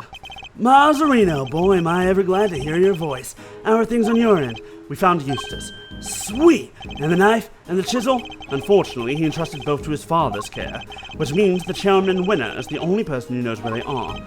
Chairman Winner? But why would he? We're not quite sure of the specifics just yet, but we do know that Chairman Winner and the Warden the Guard have some sort of connection they'd rather others didn't know about. Gotcha. Alright, guess the next move will be to get Excelsior's Winner on the stand. Best to hear the deeds from the proverbial horse's mouth, right? We'll keep looking for the missing evidence. And for Sean. Well, shake a leg, will you, big guy? Can't keep this one from going to the judge's marks much longer. We're a gnat's whisker from a verdict here. Understood. Wonder how long Judge Gabel's nerves can hold. This can't be easy for her. We need to hurry. If only we had a way to tell her that... Well, we don't know where Sean is, so we don't know that Sean is safe. How are things over in the courtroom of Doom? They're going to call Chairman Winner to the stand. Who knows how that will go for them. Yeah, he's already stooped to evidence stealing and kidnapping. What else is he capable of? Exactly. Perhaps you should look over any evidence we have retained to him just in case it might help. Good idea. Alright, leave it to me. Presenting a hot new piece of evidence fresh from the evidence oven. The gloves we found in his garage. Yes, I was thinking about those. Anything else? Oh, what about the case file from the IS-7 incident? Chairman Winner was involved in that, right? Yes, he helped suppress the evidence. It's probably a good idea to have the notes on hand. Excellent. And do we have anything else? Hold on, I want to see if I can look at these gloves more. Nope. Oh, yes. Nope, just from this angle. We sure do. Last but far from least, there's this. Your Yatagarasu pin? Okay. I asked for evidence related to Chairman Winner. Can you please try and take this seriously? Says the guy who spends his life presenting people with evidence that has nothing to do with anything. That's different. That's really fucking funny. That's really, really funny. She fucking pulled a reversal on us. Eustace. Huh? Hey, what are you doing here? Ah! Rude. He totally ignored me. What was he doing in the big building, I wonder? Let's go inside and see if we can figure out what he was up to. Yes, good idea. The hatch is wide open. Maybe Eustace opened it. How would you know? That was 52 floors ago. Did Eustace really come down here? Mr. Edgeworth, look! The safe! It's open! I guess maybe he did come down here. We'd better take a closer look. A safe? The safe? Is the money from... No, not that one. That's not a safe. Stealing money is the kind of big thing with... There are trends in thievery. But don't worry, Mr. Edgeworth. I'm no fashion victim. I'm my own great thief. They broke the mold when they made this, Yatagarasu. I guess we better let her continue to believe that stealing money is the latest thing. A safe? Oh, that's safe. There's some stuff left in the safe. I think you better take a look, don't you? The owner will just have to forgive our prying. Is it a document of some kind? Oh, let's see. Yeah, a document. And there's a photo attached too. This picture, it's of... Whoa! That's Mr. Knight, right? The name's Bronco Knight. President's personal bodyguard, all the way from back in episode 1, died in episode 2. Why is there a picture of him in here? And what's this paperwork about? I'm not sure. Let's take a closer look. You were right, darling. There's some sort of connection between Knight and Canis. As you know, we've been trying to find out who Canis plays his city correspondence chess games with. Well, now we know. I'll be pulling Knight into my office for a thorough grilling tomorrow. Ha ha! We found the evidence, and I'll make that worm admit he's Canis' lucky. We don't have the knife, but we have some really good evidence. So you do your bit too and retrieve the package we laid to rest 12 years ago. Why does it keep coming back to 12 years ago? What the fuck happened 12 years ago? Hello? Excuse me? And I'm sure it's still right in front of the planter where we left it. It seems to be some sort of report on Knight. Yeah, and it must be from right around the time he was killed. We know that Knight was killed while being interrogated in the prison warden's office. I think we can safely assume that this document was written by Fifi Lagarde, don't you? I'd say so, but who was it written for? Oh, I guess whoever owns the safe? And I'd say that's likely to be the auctioneer, Excelsius winner himself. Proof that they really did know each other. Indeed, and not only that, it proves another connection. Huh? Lagarde and Winner were trying to flush out Mr. Canis' henchman. Oh, you mean Bodhidharma Canis, right? The assassin guy with the soft spot for dogs? Yes, something links the three of them. Something they don't want anybody to know. But what? I don't know yet, but I suspect it has something to do with this case. Let's take this down to the courthouse. Wait! There's something else in here we've seen before. Oh, the ring! Wait, isn't that Artie Frost's ring?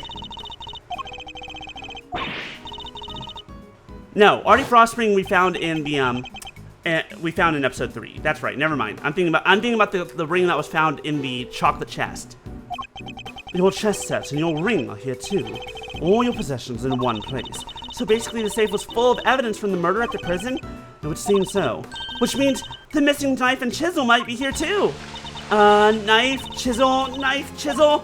No dice. There's nothing else here apart from Mr. Knight's stuff. Really? Curses. Knight may be dead.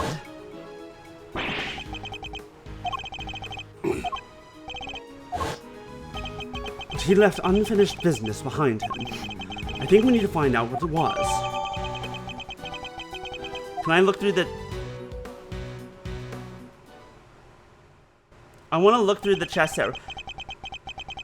Can I interest you two in some cotton candy, perhaps? Could I interest you two in some... Oh god, it's Shelly the Killer! I have ice cream too, but if I recall correctly, you aren't much of a fan. Hi, Biscuit. Are you awake? Hi, baby. You! Tequila! It's wonderful to see you looking so well, Mr. Edgeworth. What are you doing here? It's just as I said, I'm selling cotton candy. Can I really not interest you in some? Parting Clowns, it's called. Very apt. Hi, Biscuit. Would you like to jump up? Sweeter than death itself, and so delicious. You'll feel you're parting the clouds en route to heaven. Everyone say hi to Biscuit. Hi, baby. He's the last person on Earth I'd accept candy from. I was hoping to ask you about my little message. Did you manage to figure it out yet?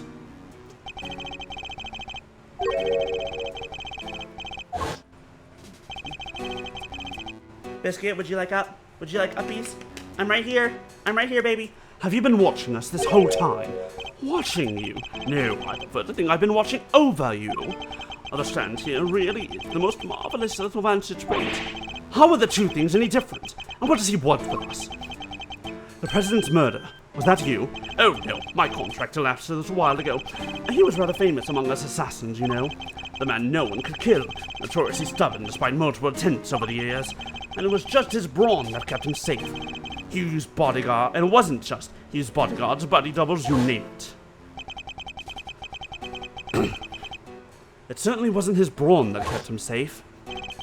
Sadly, this time, his bodyguards were nowhere to be found. And after Mr. Rook died to save him, too. As I said, it wasn't me. I do not kill without good reason. Which is something else I have to be grateful to Mr. Rook for. Thanks to him, I avoided killing someone entirely unworthy of my attention. Thanks to? What does that mean? The person who hired me deliberately misled me as to the identity of my target. A betrayal of trust for which I won't soon forgive them. Which is why I'm currently doing all I can to track them down. And do you know what I think? I think you and I are looking for the same person. Excelsius Winner. Is he talking about whoever it was that killed the president? Do you think Excelsius Winner killed him? And who is this person, if you don't mind me asking? Oh, come now, I can't tell you that. It's against the rules. Revealing the identity of a client is out of the question.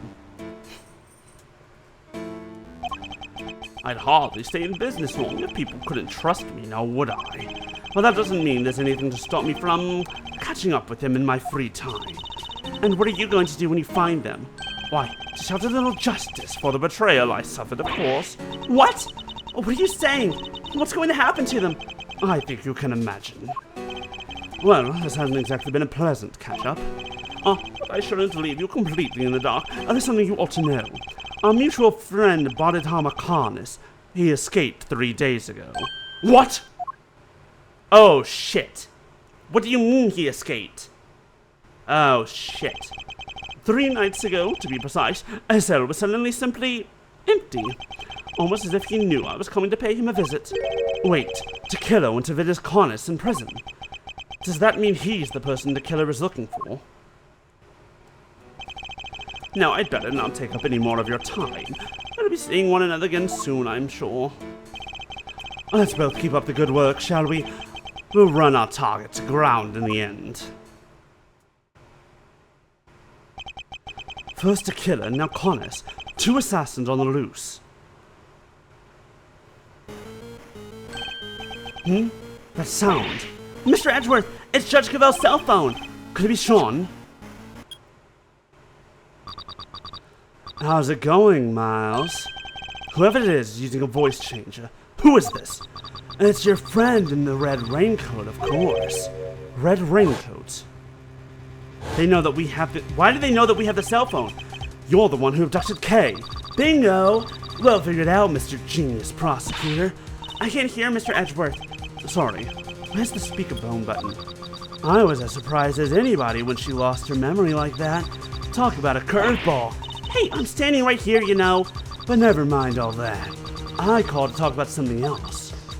Yeah, there's something I need to tell you. The truth is, I was the one who made Big Bad Chairman Winner kill Little Miss Rosie Ringer. What? This must be the person the killer was talking about.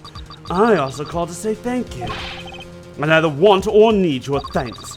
Sure, but you deserve them anyway. Guess the penny didn't drop yet, huh? You're right, I abducted Kay, as you put it. But why would I do that, That's right, because I needed you to help me make sure that Winner got caught. No. If Kay was a suspect, you'd have to look into it. And if you looked into it, you'd be sure to unmask him eventually. After all, you're a genius, right? Everything worked out exactly like I planned.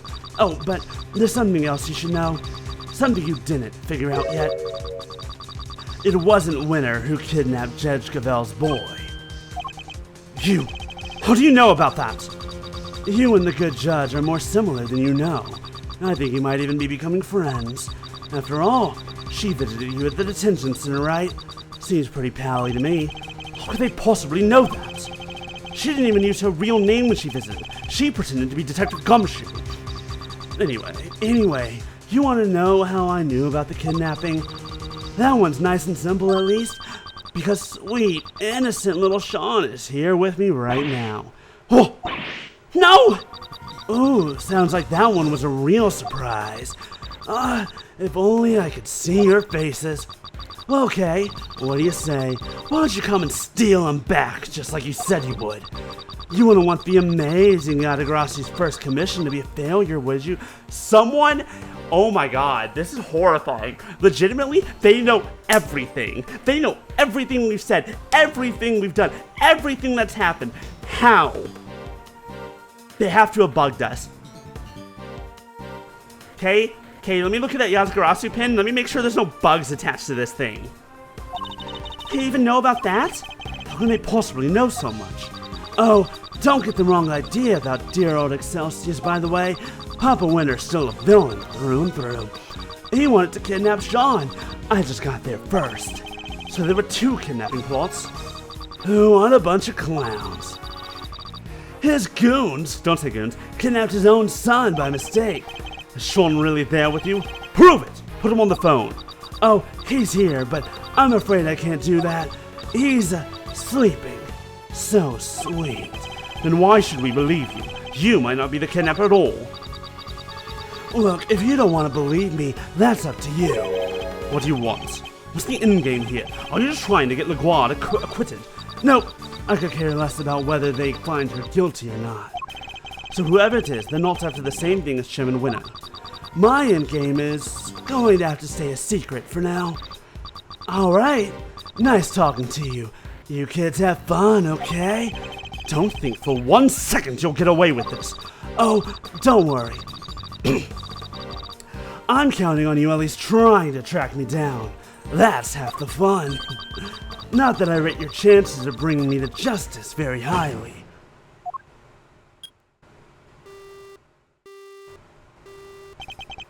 Ugh. Who was that? I wish I knew. They didn't give us enough to figure that out. Deliberately, I imagine. What? So we really have nothing to go on? That's not fair! I sure knew a whole lot about us. Indeed they did. You're right. It was uncanny how much they seemed to know. How is it possible that they would party to so much that happened in private? Right? They knew everything about the whole kidnapping situation too. We need to figure out how. Where were they getting the information from? Let's consider this carefully. What were the things they knew?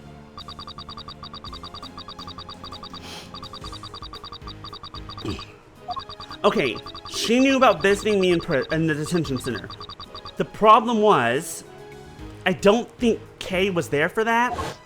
So that kind of messed with the Yatagarasi thing. I mean, this still sounds like... The problem is, the only thing that those have in common so far is that Judge Gavel was there.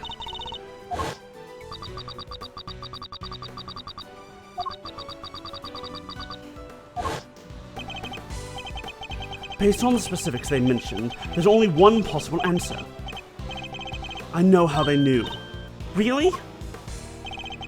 Whoever it was, they were probably listening in on us. Because it was... When we were talking with Judge Cavell, it was... I'm trying to think what else.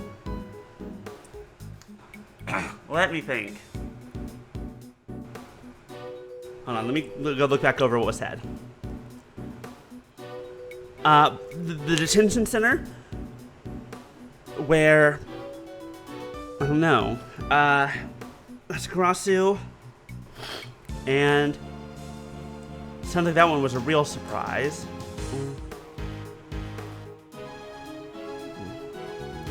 Hold on.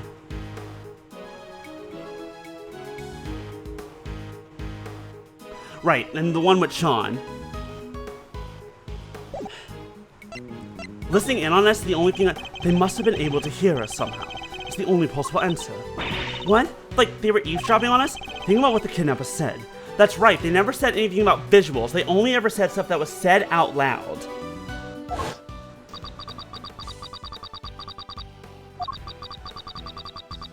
That's alright, they also said if only I could see your faces.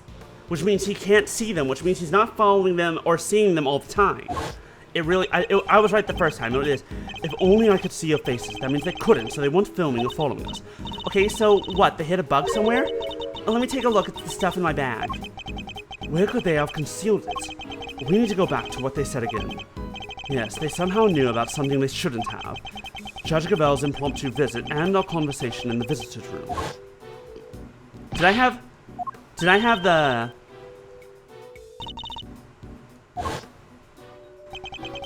What evidence did I have on my person at that point? The bug must have been hidden here. I'm just gonna assume... Did we have that plush on us at the time? No.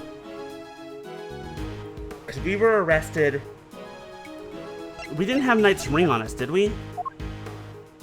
I'm trying to think. When we were in prison, when we in the detention center.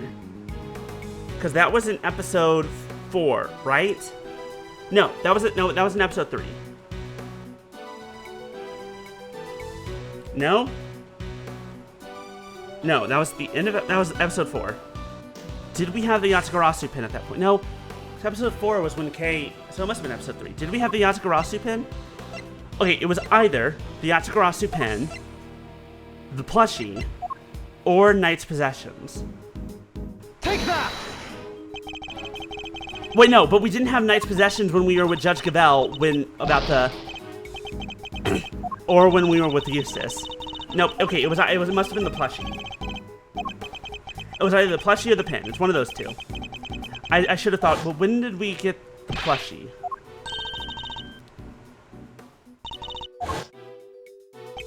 If we assume they were listening in somehow, what did I have on me at that time?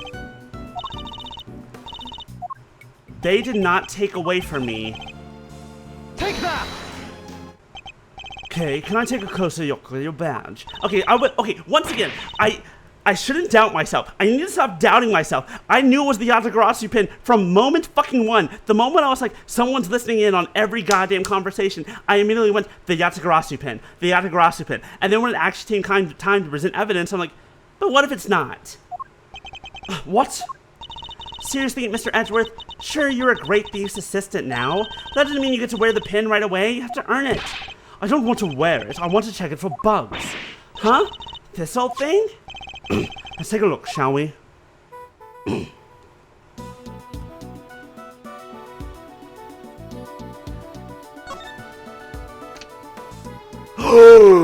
There's a secret compartment! Holy fucking shit. Huh? Whoa! So I was right. I didn't know it could do that. So the question is, when could they have put that in there? When did she take it off that someone could have put it in there? How did you know? Whoever it is we're dealing with, they came into close contact with you recently. When they knocked me unconscious, you mean? Precisely, which made me think the bug must be in one of your possessions. But they also overheard my conversation with Judge Gavel when she visited me. Something that would have been impossible if I didn't have the bug on my person at the time. I get it. She thought back over what they let you keep hold of when they locked you up. Yes, all the case evidence I was carrying had been confiscated, meaning the only thing that could possibly have been was your pin. So they were listening to us this whole time, and they heard everything we said? I suspect so. Everything to do with this case and more. Oh wait, they're probably listening to what we're saying right now. They may well be, yes. Hey, jerkface! Okay. Eavesdropping coward, why don't you come out and show yourself? Break it. Or take it to someone who can... Huh? What was that sound? Ow. Wait. Wait, no. Oh, look, it's Tabby. No, there's no way, right? I'll sure know how to surprise the girl. I'm gonna shout out loud without a word of warning. Maybe jump halfway out of my skin. No. No. No. Do y'all remember about Tabby Lloyd's coat? Do you remember the special thing about her coat? That shit's reversible. What's on the other fucking side? Red. She's wearing a red raincoat right fucking now.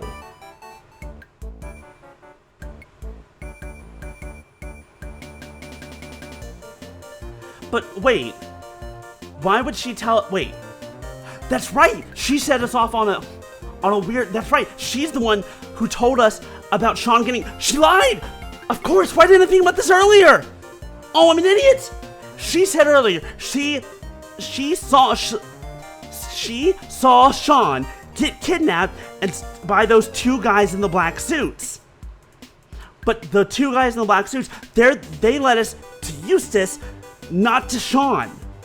Which means she lied to us. Like, there's no way there'd be another completely different set of guys in black suits, right? It had to be the same people. She fucking lied to us. I'm calling it now. That's my prediction. Calling it right fucking now. And those headphones, she's listening to us. That's why she jumped. Not just because, oh, you guys were screaming, like, right, 20 feet over in that direction. No, because it was right in my ear. She's the one who kidnapped Sean. And she lied about who she saw kidnap Sean, but to get us to, but why? I don't know. But the thing is, she's definitely not who we think she is. It becomes the question of, she wanted us to find Eustace Winner. Because this is all a game. Like, the way that the person talks about, this is a hell of a game to them. To whoever the kidnapper really is, whoever's doing all this, they have their own plan, some sort of it. There's some, like, she's very likely, we haven't seen her since episode 1. She is very likely hiding another, like, this is probably a fake persona. The persona of Tabby Lloyd is probably fake, if I were to take a guess. And she probably actually has connections to the underworld, which is part of probably why she's working with Lotta, is because Lotta, as a photographer and as a journalist and one who's very good at snooping around, you can get a lot of information about what people do and do not know. Maybe jump halfway out of my skin. Sorry. What's got you so ornery anyhow? Get a load of this? Seriously, it'll make your blood boil. It will, huh? I'm all ears. I wonder if we might be better off keeping it to ourselves, Kay. Assuming we don't want to be all over the front page of tomorrow's paper, that is. Oh, thanks. I nearly walked right into that. Oh, come on. Y'all are no fun at all. I need Miles to realize this. There's so much been happening since Tabby told us about the kidnapping. So that she witnessed the kidnapping, that I think Miles and Kay straight up just forgot. Like, they found Eustace, so they just straight up forgot what she said. Like, it's just, they're just not thinking about it right now. I was counting on you open up and spilling the beans all over this here plaza. Better switch off the bug before I forget. Person in the red raincoat. She's literally wearing a red raincoat! So, did y'all find that there kidnapped kitty? Speaking of which, the child you saw being taken away. Okay, here's where we bring it up. Was it the boy in this photograph? Huh? No, that ain't him. The kid I saw looked dumber than mud, even if he did have on some fancy school uniform. No prizes for guessing who she means. Okay, she was being vague. Oh, and we can't go back in time to figure out what she actually said. So Miss Lloyd managed to confuse matters once again. Biscuit? Careful. I think we better take another look around. Okay. I was really back to square one. Hopefully we'll turn up some new information soon. Biscuit. That's enough. There are only 20 minutes left until 2. Are we going to make it in time? Wait, Mr. Edgeworth, I just had a thought. It's about that phone call. There was a weird noise in the background, right? There was. Yeah, the bang. That's the only thing that gets me. Is there was that bang, but if they didn't hear it IRL, and Lotta was nearby the whole time, or Tabby, I mean, not Lotta, but they also said, if only I could see your faces. So many questions. My brain immediately goes...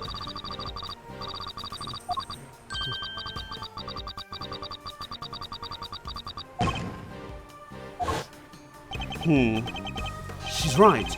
We heard a loud bang right at the end. Could that provide a hint as to the kidnapper's location? Like, I feel like maybe this... Will you stop eavesdropping? Oh, you never get any further, do you, Raffles?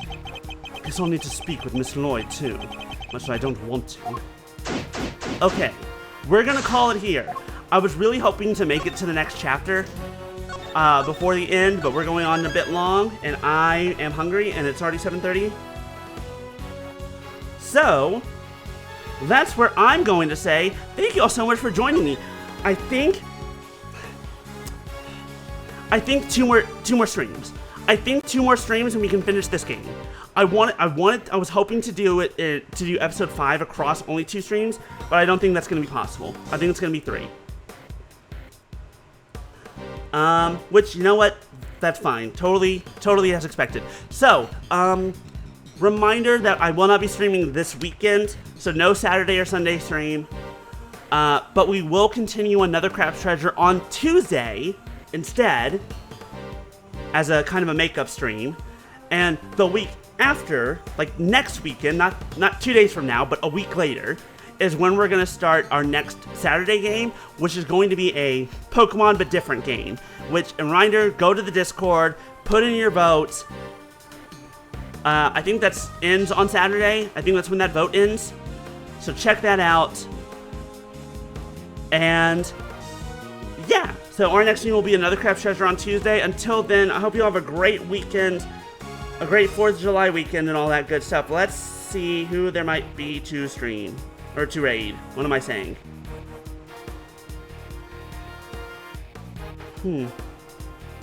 Thought I saw that someone was up, but I guess not. Nope, okay. Let's see, huh?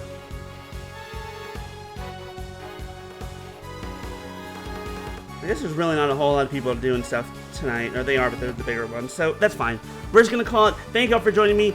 I'm gonna go get some food. Bye, y'all!